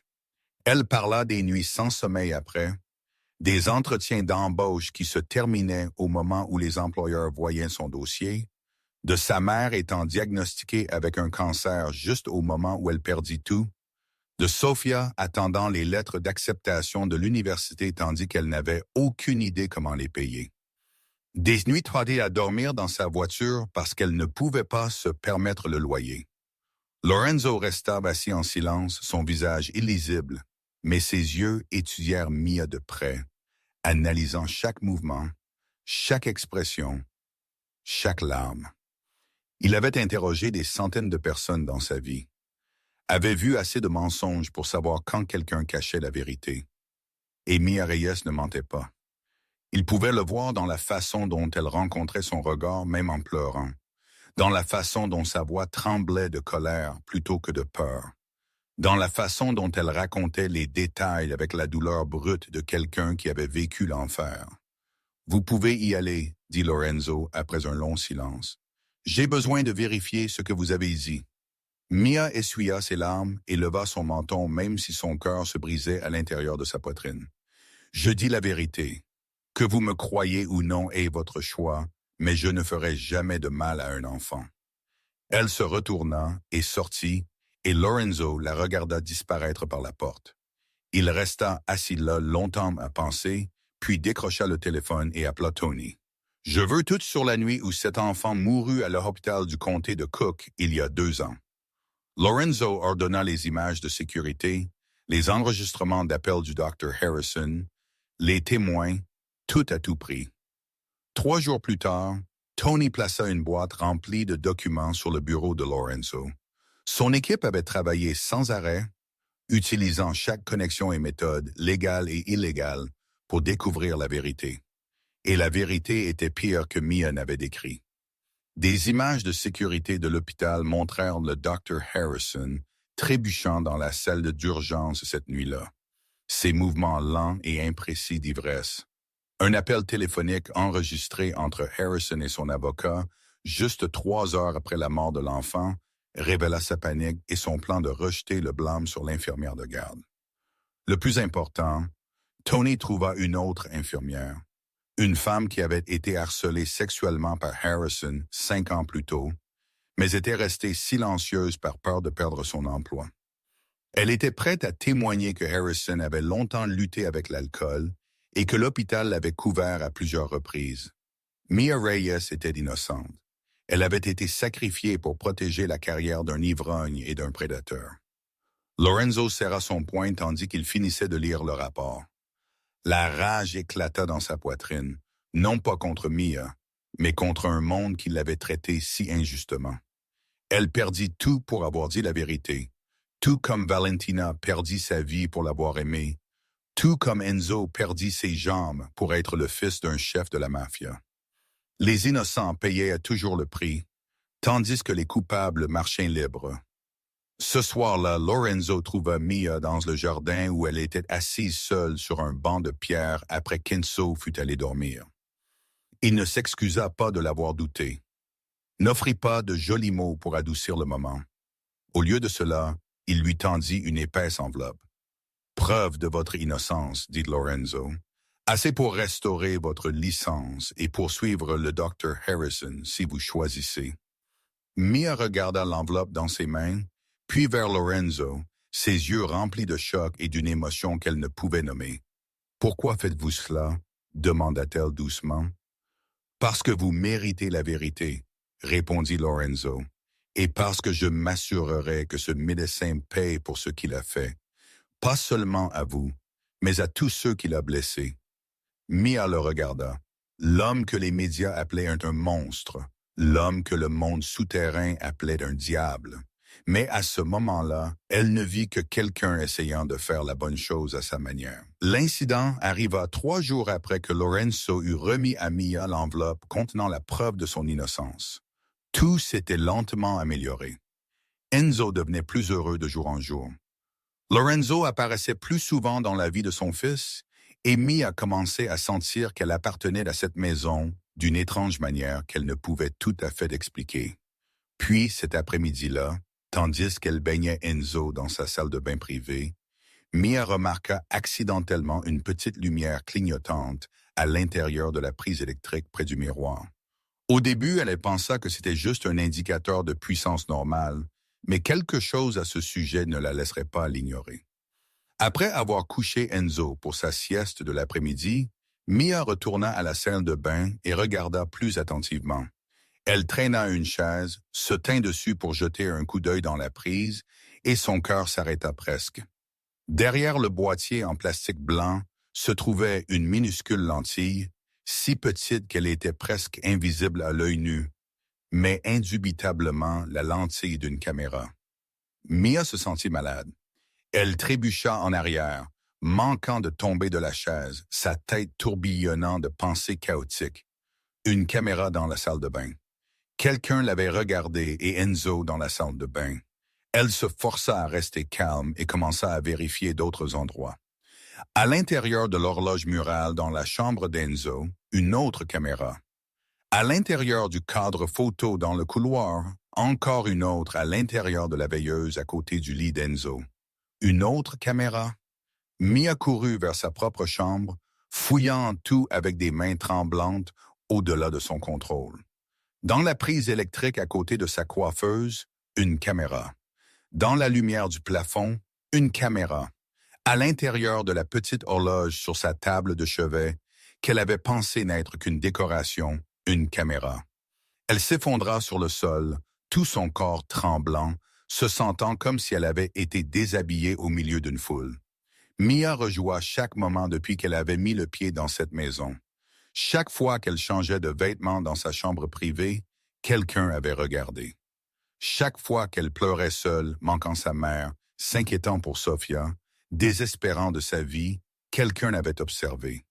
Chaque fois qu'elle baignait Enzo, chaque fois qu'elle le berçait pour dormir, chaque moment le plus intime de sa vie avait été enregistré et surveillé par des yeux invisibles. Et elle savait qui avait fait cela. Lorenzo Santoro, l'homme en qui elle avait commencé à faire confiance, l'homme qui avait enquêté et blanchi son nom, l'homme qu'elle pensait changer. Il s'avéra qu'il ne l'avait jamais fait confiance. Tout ce qu'il avait fait était simplement un moyen de contrôler, de surveiller, de s'assurer qu'elle ne faisait jamais rien en dehors de sa vue. Elle n'était rien de plus qu'un rat de laboratoire dans une cage de verre, nourri, traité avec gentillesse, mais jamais vraiment libre. Mia ne confronta pas Lorenzo. Elle n'avait pas l'énergie pour une dispute, ne voulait pas entendre d'explications ou de justifications. Elle voulait seulement quitter cet endroit aussi vite que possible pour échapper à une maison où chaque mur cachait des yeux regardants. Elle ouvrit le placard et commença à fourrer des vêtements dans son sac à dos. Ses mouvements mécaniques comme quelqu'un sans âme. L'argent importait. Elle savait que sa mère avait encore besoin de traitement. Sophia avait encore besoin de frais de scolarité. Mais la dignité importait plus que l'argent. Elle ne pouvait pas rester dans une maison où elle était traitée comme une criminelle sous surveillance 24 heures sur 24. Elle ne pouvait pas regarder le visage de Lorenzo sans penser aux caméras qui avaient enregistré chaque moment privé de sa vie. Quand le sac à dos fut plein, Mia s'assit sur le bord du lit et pleura. Elle pleura parce qu'elle se sentait trahie, parce qu'elle avait commencé à croire que Lorenzo était un homme bon, parce qu'elle avait osé espérer que la vie lui souriait enfin après tant de souffrances. Mais tout cela avait été une illusion. Lorenzo Santoro ne faisait confiance à personne, pas même à la femme s'occupant de son fils chaque jour. Et s'il ne pouvait pas lui faire confiance après tout ce qui s'était passé, alors elle n'avait aucune raison de rester. Mia essuya ses larmes, se leva et regarda autour de la pièce une dernière fois. Elle savait que partir signifiait abandonner Enzo, l'enfant qu'elle était venue à aimer comme le sien. Mais elle ne pouvait pas rester dans un endroit où elle était regardée comme une suspecte, ne pouvait pas vivre dans une maison remplie d'yeux invisibles traquant chacun de ses souffles. Elle partirait le matin après avoir nourri Enzo le petit déjeuner une dernière fois et lui avoir dit au revoir. Au moins, elle devait cela à Enzo. Cette nuit-là, Mia ne put dormir. Elle était allongée sur son lit fixant le plafond, sachant que quelque part dans l'obscurité un œil de caméra enregistrait son image, et la pensée la fit se sentir malade. Elle pensa à Enzo, au sourire du garçon quand il frappait sur des casseroles comme des tambours, à la façon dont il l'appelait par son nom avec joie chaque matin. Son cœur se serra à la pensée de devoir dire au revoir à l'enfant qu'elle était venue à aimer comme sa propre chair et son sang. Mais elle n'avait pas d'autre choix. Elle ne pouvait pas rester dans un endroit où elle était traitée comme une suspecte sous surveillance 24 heures sur 24. Puis un cri perçant déchira le silence de la nuit depuis la chambre d'Enzo. Mia se leva d'un bond instantanément et courut vers lui sans réfléchir. Quand elle ouvrit la porte, Enzo était assis sur le lit, son visage trempé de larmes, ses petites mains agrippant son oreiller comme si c'était la seule bouée de sauvetage dans un océan terrifiant. « Maman !» cria Enzo, sa voix avec panique. « Où est maman? Il y a du sang! Tant de sang! » Le cœur de Mia se brisa à ces mots. Elle se précipita vers le lit et enveloppa Enzo dans ses bras, sentant son petit corps trembler comme une feuille dans une tempête. Il faisait un cauchemar à propos de cette nuit fatidique, à propos de l'assassinat dont il fut témoin à 4 ans, à propos de sa mère saignant à mort juste devant lui. Ces souvenirs horribles vivaient toujours à l'intérieur de l'esprit fragile d'Enzo, attendant dans l'obscurité de frapper chaque fois qu'il baissait sa garde. « Chut, je suis là !»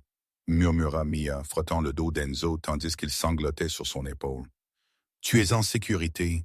C'est juste un mauvais rêve. Je suis là avec toi. » Maman ne revient pas. Enzo pleura entre les sanglots. Je l'ai vu. Il y avait du sang. Elle n'ouvrirait pas ses yeux. Mia le tint plus fort, des larmes coulant sur ses propres joues. Elle ne savait pas quoi dire, ne savait pas comment apaiser une douleur si grande pour un enfant de 4 ans. Tout ce qu'elle pouvait faire était de tenir Enzo, de chanter de douces berceuses que sa mère lui chantait quand elle était petite, de le bercer doucement jusqu'à ce que les pleurs s'estompent, jusqu'à ce que sa respiration se régularise. « jusqu'à ce qu'Enzo s'endorme finalement à nouveau dans ses bras, avec des traces de larmes encore sur ses joues. Mia le recoucha, tira la couverture sur lui et resta assise là à regarder son visage endormi innocent. Elle pensa au sac à dos emballé attendant dans sa chambre, à sa décision de partir le matin. Si elle partait, qui serait là quand Enzo ferait des cauchemars? Qui le tiendrait et le chanterait pour le rendormir?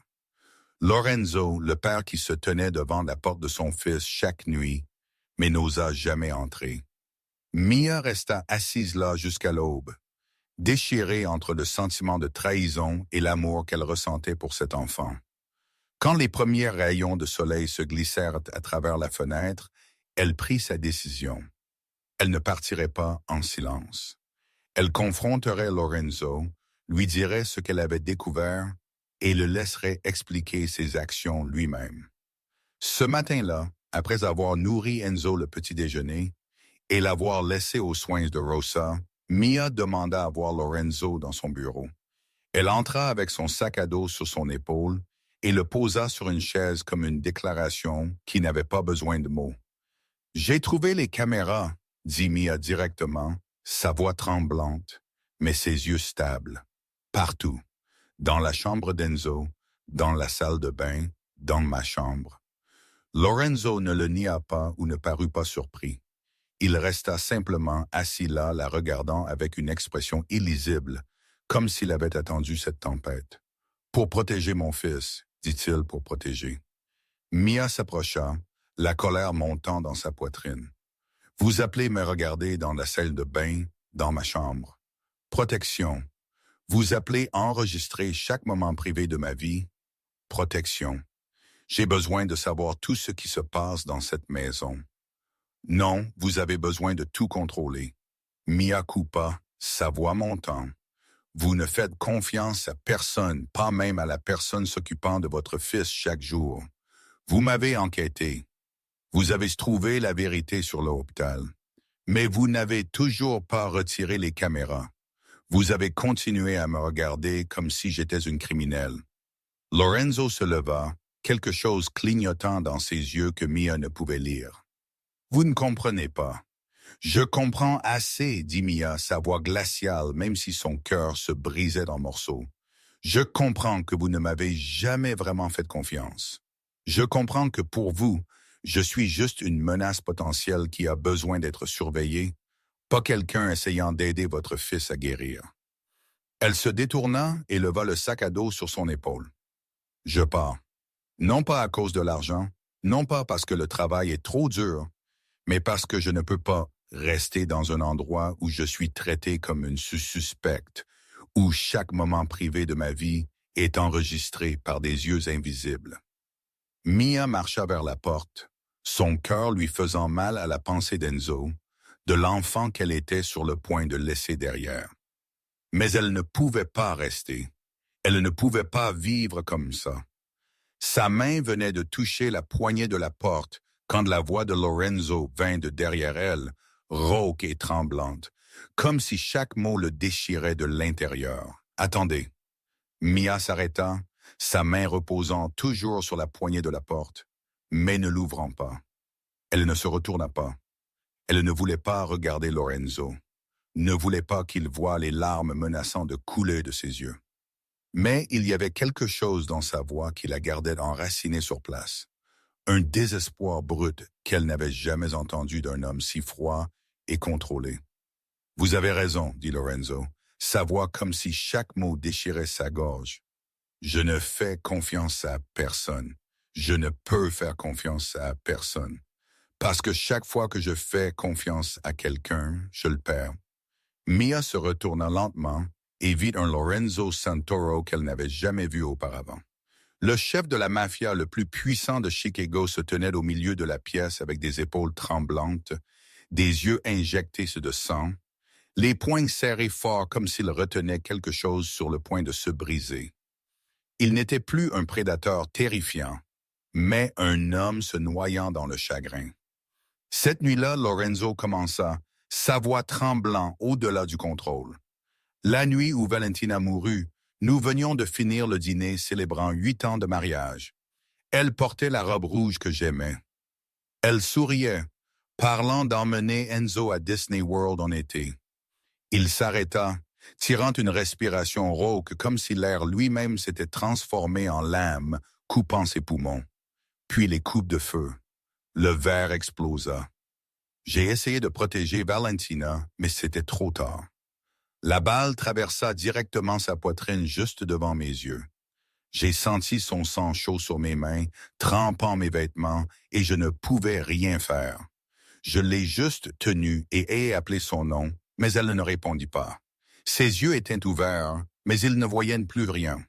Des larmes coulaient sur le visage de Lorenzo. Et pour la première fois en 6 mois, pour la première fois depuis cette nuit-là, il n'essaya pas de les essuyer ou de les cacher. La voiture se retourna. Lorenzo continua, sa voix se brisant. J'ai entendu Enzo crier derrière moi. Mon fils pleurait pour sa mère et je ne pouvais rien faire. J'ai tenu Valentina tandis que mon enfant était terrifié et en douleur. Quand ils m'ont tiré de l'épave, mes mains étaient toujours couvertes du sang de ma femme. Et quand je me suis réveillé à l'hôpital, ils m'ont dit que Valentina était morte et qu'Enzo pourrait ne jamais remarcher. Lorenzo s'effondra dans une chaise, couvrant son visage tandis que son corps tremblait par vagues. Mia resta là le regardant, le sac à dos sur son épaule soudainement insupportablement lourd, sa colère se dissolvant en une compréhension profonde et douloureuse. Chaque fois que je regarde Enzo, dit Lorenzo à travers ses doigts, sa voix brisée, je vois cette nuit-là. Je vois la voiture se retourner. Je vois le sang. Je vois Valentina. J'entends mon fils crier dans l'obscurité. Il leva les yeux vers Mia, son visage trempé de larmes, ses yeux rouges de 6 mois de douleur enfouie. J'ai peur, Mia. J'ai tellement peur que je ne peux pas respirer. Je suis terrifié que si je me rapproche d'Enzo, si je me laisse l'aimer comme avant, je le perdrai aussi, tout comme j'ai perdu Valentina. Il se leva et tituba vers elle comme un ivrogne. J'ai choisi cette vie. J'ai transformé ma famille en cible. Valentina mourut parce qu'elle était ma femme. Enzo est paralysé parce qu'il est mon fils. Tout cela est ma faute. Il s'arrêta juste devant elle, assez près pour qu'elle voie chaque larme tomber, chaque fissure de son âme mise à nu. J'ai installé les caméras non pas parce que je ne vous faisais pas confiance, murmura Lorenzo, sa voix à peine un son. Je les ai installés parce que je ne me fais pas confiance, je pense. Je suis terrifié que si je ne contrôle pas tout, si je baisse ma garde même pour 1 seconde, quelque chose de terrible arrivera encore. J'ai perdu ma femme à cause d'un moment d'insouciance. Je ne peux pas survivre à perdre mon fils aussi. Mia regarda l'homme que Chicago craignait, se tenant devant elle avec un cœur brisé et des larmes coulant librement. Elle vit derrière l'extérieur froid et impitoyable, un père se noyant dans la culpabilité, un mari toujours fou de chagrin pour sa femme, un homme qui avait bâti sa propre prison par peur de perdre ce peu qu'il avait laissé. Je sais qu'installer les caméras était faux. Lorenzo continua, sa voix tremblante. Je sais que j'ai violé votre vie privée et celle de mon propre fils, mais je ne connaissais aucune autre façon. Je ne sais pas comment protéger Enzo sans tout contrôler. Je ne sais pas comment aimer mon enfant sans avoir peur. Il couvrit son visage tandis que ses sanglots se libéraient enfin. C'était la première fois en 6 mois que Lorenzo Santoro avait pleuré. La première fois depuis la nuit où il tint le corps de sa femme dans ses bras. La première fois qu'il laissa quelqu'un voir l'homme derrière le masque de pierre. « Je ne survivrai pas si je perds Enzo », dit Lorenzo à travers ses sanglots. « J'ai déjà perdu Valentina. Si je perds mon fils aussi, je mourrai. Pas physiquement, mais de l'intérieur. Et j'ai plus peur de cela que de toute autre chose dans ce monde. » Mia resta là, regardant l'homme s'effondrer devant elle.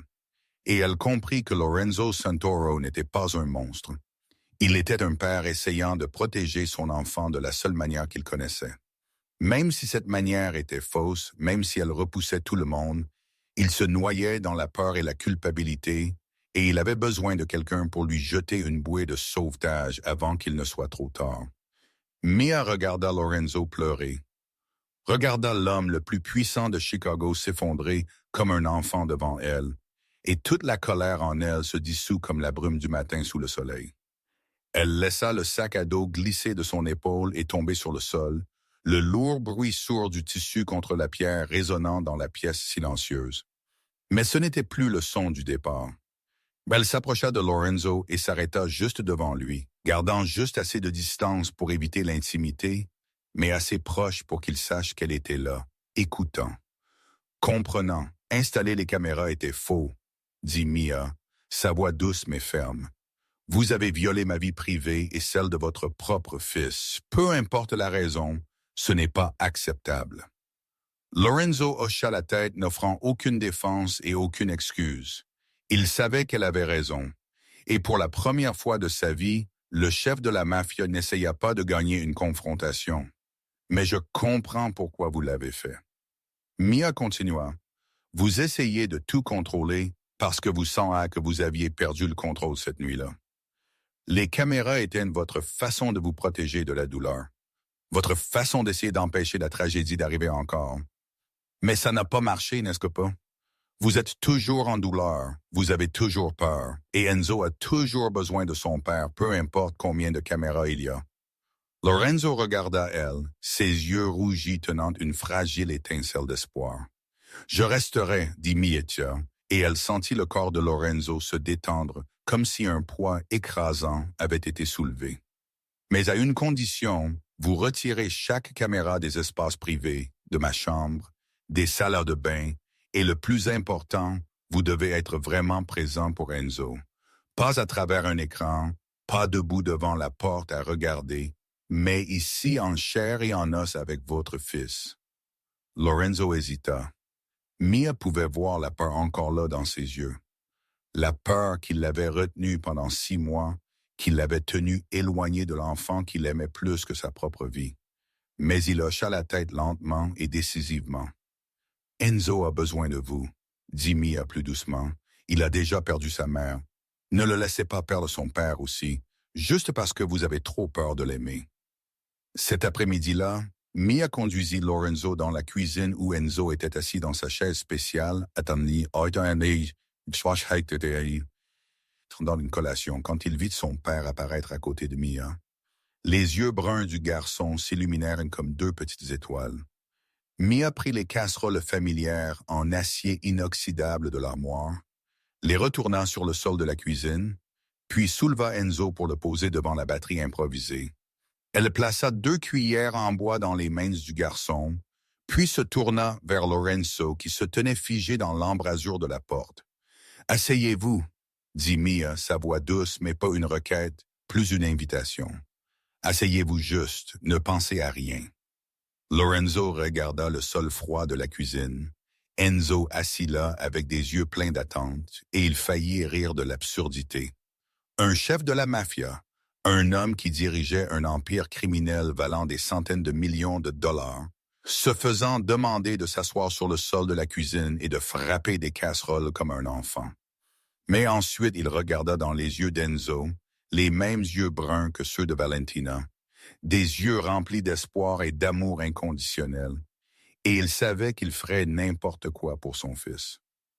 Lorenzo s'avança, s'agenouilla, puis s'assit entièrement sur le sol froid de la cuisine. Pour la première fois de sa vie, il s'assit comme ça, non pas sur une chaise en cuir dans une salle de conférence, non pas sur un trône de pouvoir, mais sur le sol dur à côté de son fils de 4 ans.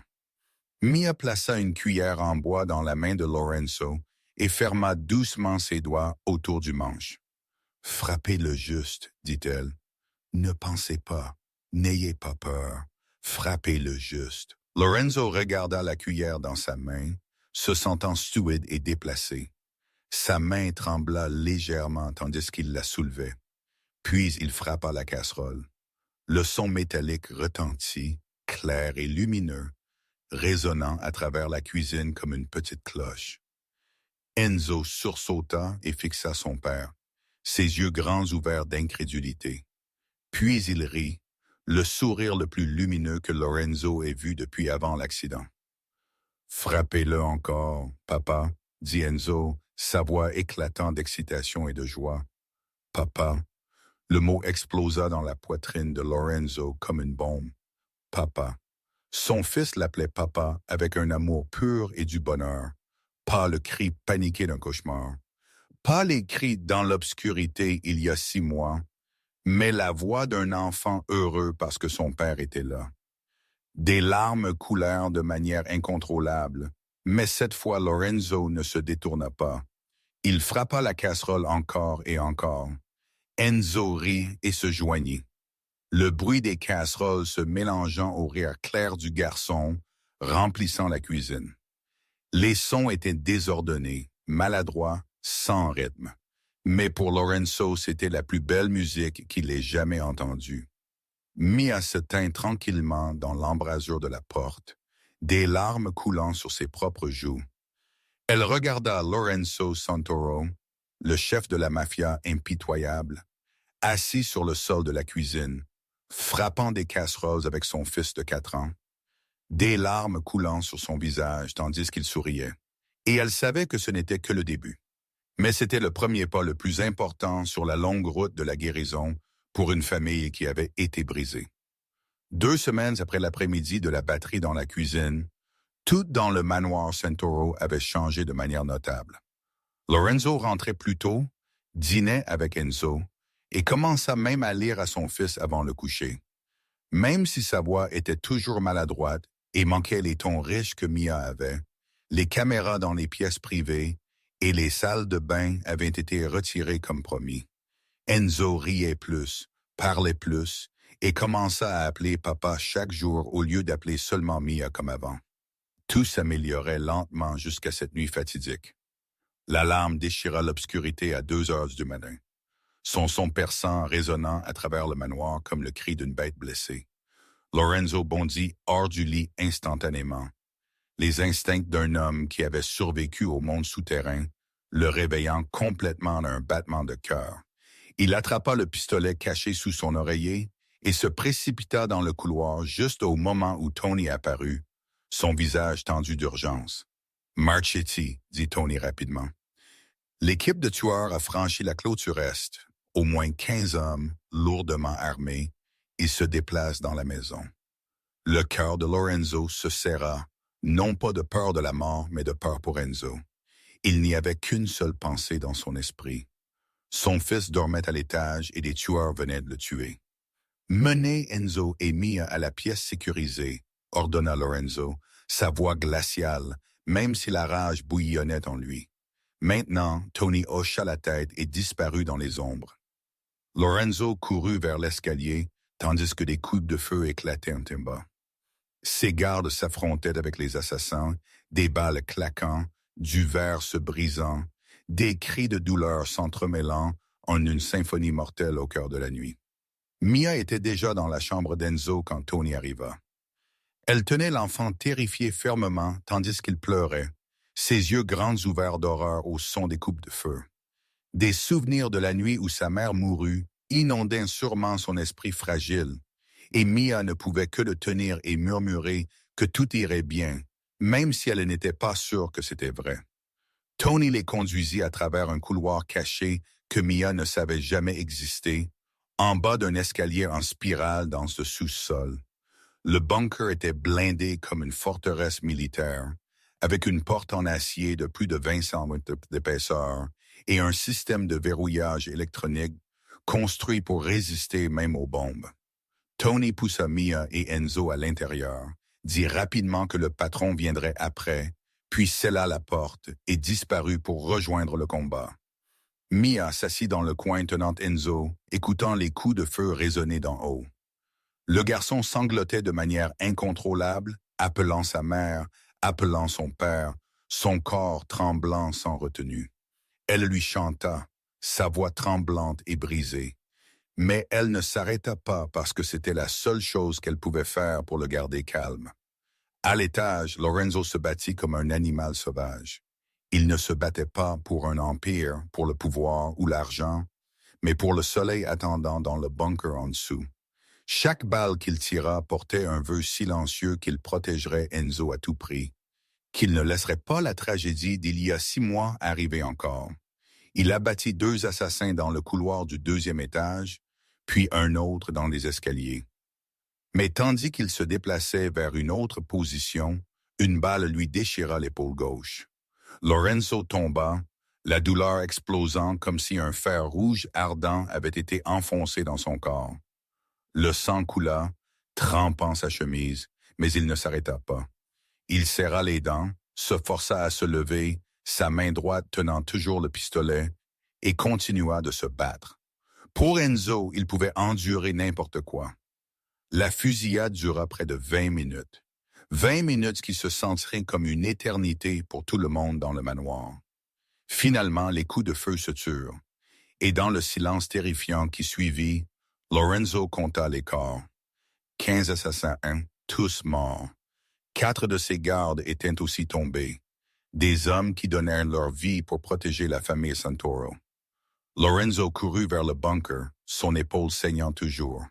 Chaque pas une agonie comme s'il marchait sur du verre. Quand la porte en acier s'ouvrit, il vit Mia assise dans le coin, tenant Enzo fermement, son visage pâle, mais ses yeux intacts. Le garçon pleurait, mais il était en sécurité. Son fils était en sécurité. « Papa !» cria Enzo quand il vit Lorenzo, luttant dans les bras de Mia pour l'atteindre. « Papa a du sang.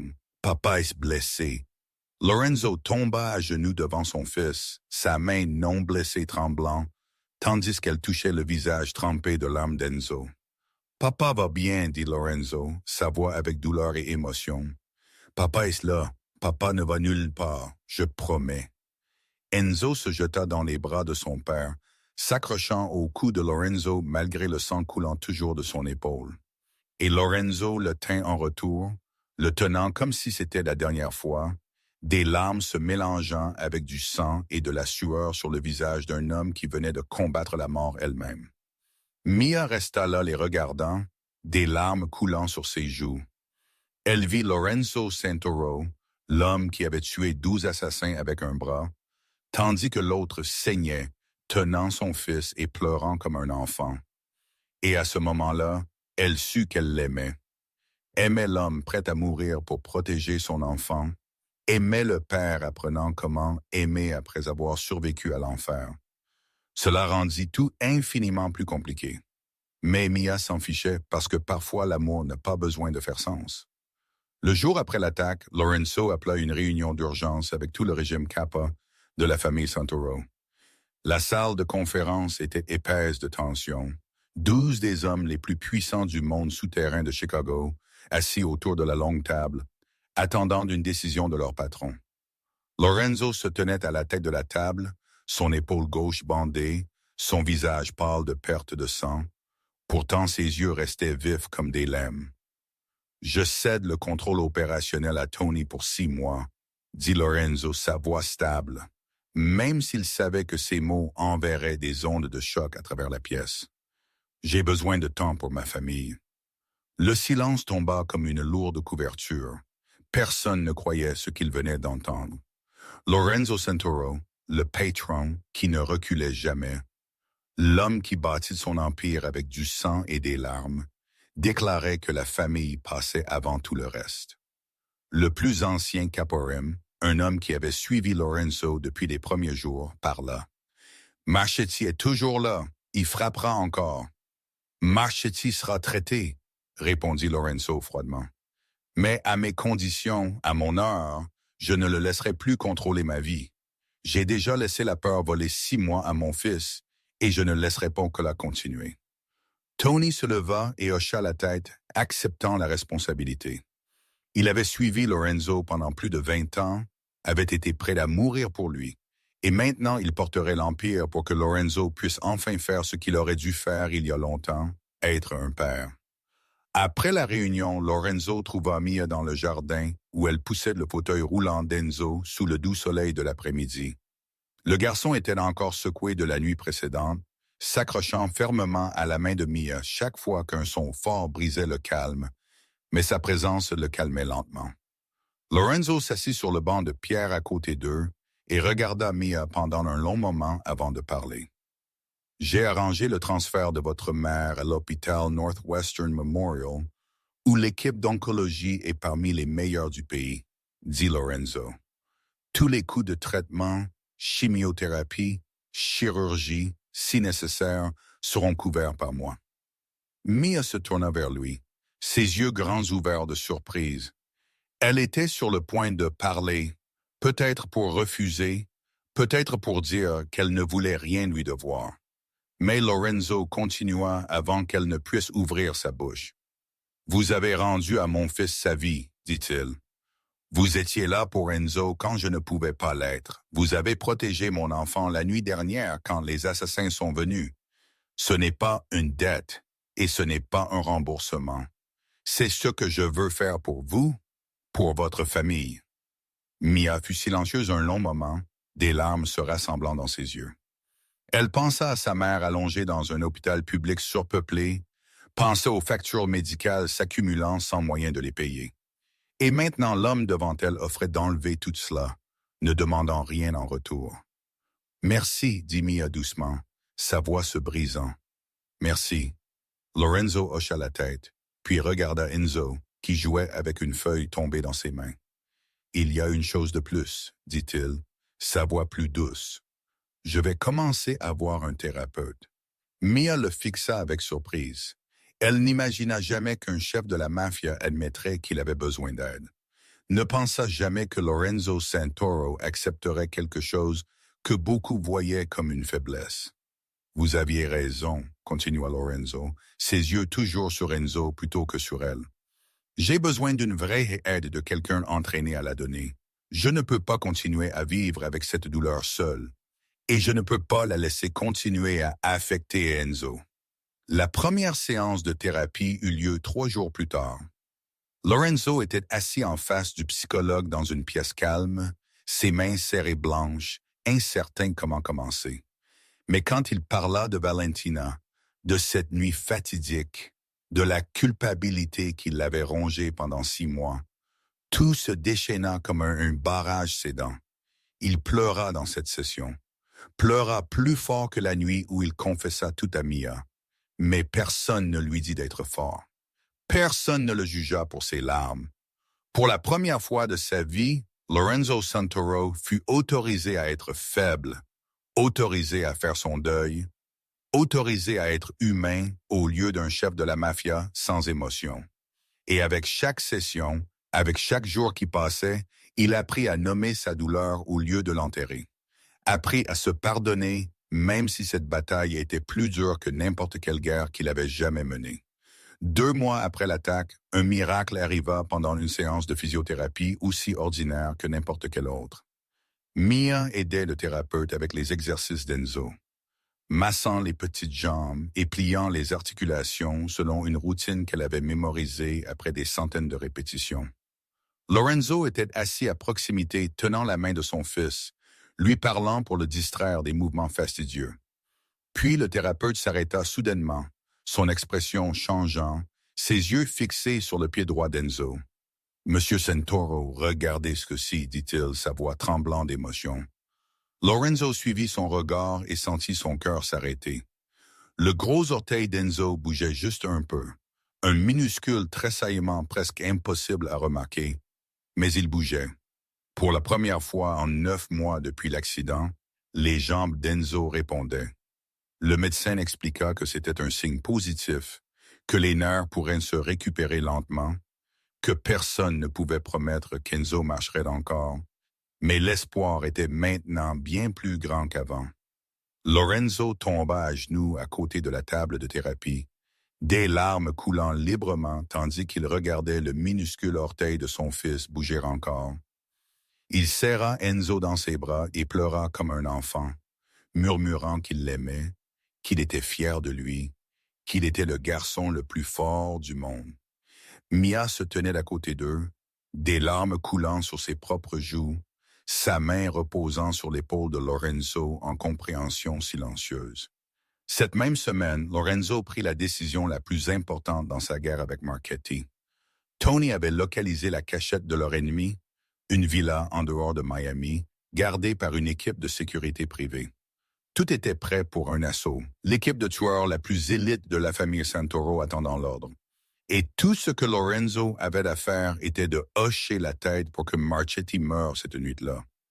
Mais Lorenzo ne hocha pas la tête. Au lieu de cela, il s'assit dans son bureau regardant par la fenêtre où Enzo jouait dans le jardin avec Mia. Le garçon riait, jetant une balle pour Mia à attraper, vivant la vie d'un enfant de 4 ans au lieu d'une victime d'une guerre de mafia. Et Lorenzo se demanda ce qu'il serait aux yeux de son fils s'il tuait Marchetti. Un meurtrier, un chef de la mafia impitoyable, un père dont Enzo aurait un jour honte quand il grandirait et comprendrait. Lorenzo ouvrit le tiroir de son bureau et sortit une boîte remplie de documents que l'équipe de Tony avait rassemblés au fil des mois. Des preuves de chaque crime que Marchetti avait commis, du trafic de drogue au meurtre, du blanchiment d'argent à l'assassinat de Valentina, assez pour l'enfermer à vie si cela atteignait les bonnes mains. Le lendemain matin, Lorenzo rencontra secrètement un agent senior du FBI qui avait poursuivi Marchetti pendant 10 ans sans jamais avoir assez de preuves pour l'inculper. Lorenzo remit la boîte, ne demanda rien en retour, demanda seulement une chose, que Marchetti paye selon la loi pour tout ce qu'il avait fait. 2 semaines plus tard, Victor Marchetti fut arrêté lors d'un raid du FBI à l'aube. Il fut inculpé de plus de 30 chefs d'accusation et risquait l'emprisonnement à vie sans possibilité de libération conditionnelle. La nouvelle se répandit à travers le monde souterrain et beaucoup ne pouvaient croire que Lorenzo Santoro avait choisi la loi plutôt que le sang. Tony demanda à Lorenzo pourquoi il n'avait pas tué Marchetti lui-même, pourquoi il l'avait laissé vivre, même si c'était derrière les barreaux. Lorenzo regarda par la fenêtre où Enzo était assis dans son fauteuil roulant, regardant Mia planter des fleurs dans le jardin. Et il répondit que s'il tuait Marchetti, il serait pour toujours un meurtrier aux yeux de son fils, qu'il voulait qu'Enzo soit fier de son père même un peu, que c'était la première fois de sa vie qu'il avait choisi la justice plutôt que la vengeance. Et tandis qu'il disait ces mots, Lorenzo sut qu'il avait vraiment changé. 1 an après cette nuit fatidique, le manoir Santoro ne ressemblait plus à une forteresse. Les gardes du corps étaient toujours là, mais moins nombreux. Les caméras de sécurité existaient toujours, mais seulement dans les endroits nécessaires. Plus d'yeux invisibles regardant chaque souffle à l'intérieur des pièces privées. La maison qui s'était autrefois sentie aussi froide qu'une tombe était maintenant remplie des rires d'Enzo. L'odeur de la nourriture de la cuisine de Rosa et la chaleur d'une famille guérissant lentement. Enzo avait 5 ans. Il ne pouvait toujours pas marcher, mais ses jambes avaient de la sensation et ses orteils pouvaient bouger librement. Les médecins étaient optimistes qu'avec une physiothérapie persistante, Enzo pourrait être capable de se tenir debout d'ici quelques années. Mais plus important que ses jambes était son esprit. Enzo était heureux.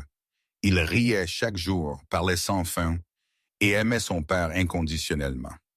Des cauchemars visitaient toujours de temps en temps, mais maintenant son père était allongé à côté de lui, le tenant prêt et le chantant pour le rendormir. La mère de Mia s'était améliorée significativement après 1 an de traitement au meilleur hôpital. Elle nécessitait toujours une surveillance régulière, mais le cancer était sous contrôle et elle pouvait rentrer chez elle pour vivre avec Sophia. La sœur cadette de Mia était entrée à l'université Northwestern avec une bourse complète, poursuivant son rêve de devenir médecin. Quant à Mia, elle avait retrouvé sa licence d'infirmière après que les preuves que Lorenzo trouva eurent complètement blanchi son nom. Dr. Harrison avait sa licence révoquée et faisait face à de multiples poursuites d'autres victimes qu'il avait blessées tout au long de sa carrière. Mais Mia ne retourna pas à l'hôpital. Elle choisit de rester au manoir Santoro. Choisit de rester avec Enzo et Lorenzo. Choisit la famille qu'elle avait inopinément trouvée en fuyant son passé. Un soir d'automne, après qu'Enzo fut tombé profondément endormi, Lorenzo trouva Mia sur le balcon surplombant le jardin. Le clair de lune remplissait l'espace, une douce brise portant le parfum des roses que Mia avait plantées tout l'été. Il se tint à côté d'elle en silence un long moment avant de parler. « Vous avez changé ma vie, Mia. dit Lorenzo, sa voix profonde et sincère. Vous avez sauvé mon fils. Vous m'avez sauvé aussi. Mia se tourna pour le regarder, son cœur battant plus vite, même si elle avait su que ce moment viendrait. L'avait senti dans chaque regard, chaque touche, chaque moment qu'ils avaient partagé à côté d'Enzo au cours de la dernière année. Je sais que je ne suis pas un homme bon, continua Lorenzo. J'ai fait des choses terribles. J'ai un passé sombre et des ennemis sont toujours là. Je ne vous mérite pas, mais quand je suis avec vous, je veux devenir meilleur. Vous me donnez l'espoir que je peux. Il lui prit la main, les doigts rugueux d'un homme qui avait tué tremblant légèrement tandis qu'il touchait sa peau douce. « Je vous aime », dit Lorenzo. 3 mots simples lourds comme le monde lui-même, et je passerai toute ma vie à prouver que je suis digne de vous. Si vous me donnez la chance, Mia regarda dans ses yeux. L'homme autrefois froid comme la glace, maintenant se tenant devant elle avec son cœur grand ouvert. « Je n'ai pas besoin que vous soyez parfait, » dit Mia doucement. « J'ai juste besoin que vous soyez réel. Et vous avez été réel avec Enzo, avec moi. C'est assez. » Lorenzo la tira dans ses bras, la tenant fermement comme si elle était la dernière lumière dans son obscurité, le port sûr après des années à la dérive dans les tempêtes. Le lendemain, des sons familiers remplirent la cuisine Santoro une fois de plus. 3 casseroles en acier inoxydable à l'envers sur le sol, 3 paires de mains tenant des cuillères en bois, et les rires clairs d'Enzo se mélangeant au cliquetis du métal. Lorenzo était assis sur le sol froid de la cuisine, plus maladroit comme il l'avait été la première fois 1 an plus tôt. Mia était assise en face de lui, ses yeux brillants de bonheur. Et Enzo était assis d'entre eux, l'enfant qui avait réuni 2 étrangers et les avait transformés en une famille. Rosa se tenait dans l'embrasure de la porte, essuyant des larmes tandis qu'elle regardait la scène. Elle se souvenait de Valentina, se souvenait des rires de son ancienne maîtresse qui résonnaient autrefois à travers cette maison, mais elle savait que Valentina serait heureuse de voir Lorenzo et Enzo comme ça. Sourirait sachant qu'ils avaient enfin retrouvé leur chemin l'un vers l'autre. Lorenzo arrêta de tambouriner, regarda Mia et puis Enzo, les 2 personnes les plus importantes de sa vie. « Vous êtes restés, » dit-il, sa voix pleine de gratitude. Mia sourit, un sourire chaud comme le soleil de printemps. Parfois, rester est la chose la plus courageuse que quelqu'un puisse faire. Lorenzo hocha la tête parce qu'il comprenait cela mieux que quiconque.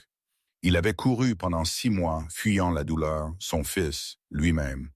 Mais Mia lui avait appris que la guérison ne vient pas du contrôle ou de l'évasion. Elle vient de se présenter jour après jour, moment après moment, à côté des personnes que vous aimez. Enzo leva sa cuillère, ses yeux bruns brillants et pétillants. « Papa, Mia, jouez encore. » Lorenzo et Mia rirent ensemble, levèrent leur cuillère et tapèrent. Le son retentit, désordonné, maladroit, sans rythme, mais plein de vie et d'amour. C'était le son de la famille, de la guérison, de cœurs autrefois brisés, apprenant comment aimer encore. Et c'est là que notre histoire se termine aujourd'hui. Une histoire sur un chef de la mafia apprenant comment être un père. Sur une femme lésée trouvant une famille où elle s'y attendait le moins. Et sur un enfant qui apporta la lumière au cœur perdu dans l'obscurité. La leçon que cette histoire porte est simple mais profonde. Parfois dans la vie, nous choisissons de fuir la douleur, de construire des murs pour nous protéger, de contrôler tout autour de nous parce que nous craignons la perte. Mais la vraie guérison ne vient pas de la fuite ou du contrôle. Elle vient d'oser faire face, d'oser aimer et d'oser rester à côté des personnes qui comptent, peu importe à quel point vous avez peur. Et vous? Comment cette histoire vous a-t-elle fait sentir? Avez-vous déjà fui quelqu'un parce que vous aviez peur d'être blessé? Avez-vous déjà construit des murs autour de votre cœur? Partagez vos pensées avec nous dans les commentaires ci-dessous. Nous voulons vraiment entendre ce qui est dans votre cœur. Si cette histoire vous a touché, veuillez aimer et partager cette vidéo avec ceux que vous aimez. N'oubliez pas de vous abonner et d'activer les notifications pour ne pas manquer les histoires émotionnelles que nous vous apportons chaque jour. Merci sincèrement de rester avec nous jusqu'à la toute fin. Nous vous souhaitons, à vous et à votre famille, une bonne santé, des vies joyeuses et des jours remplis de paix et de bonheur. À bientôt dans la prochaine vidéo. Au revoir et envoyons de l'amour à vous tous.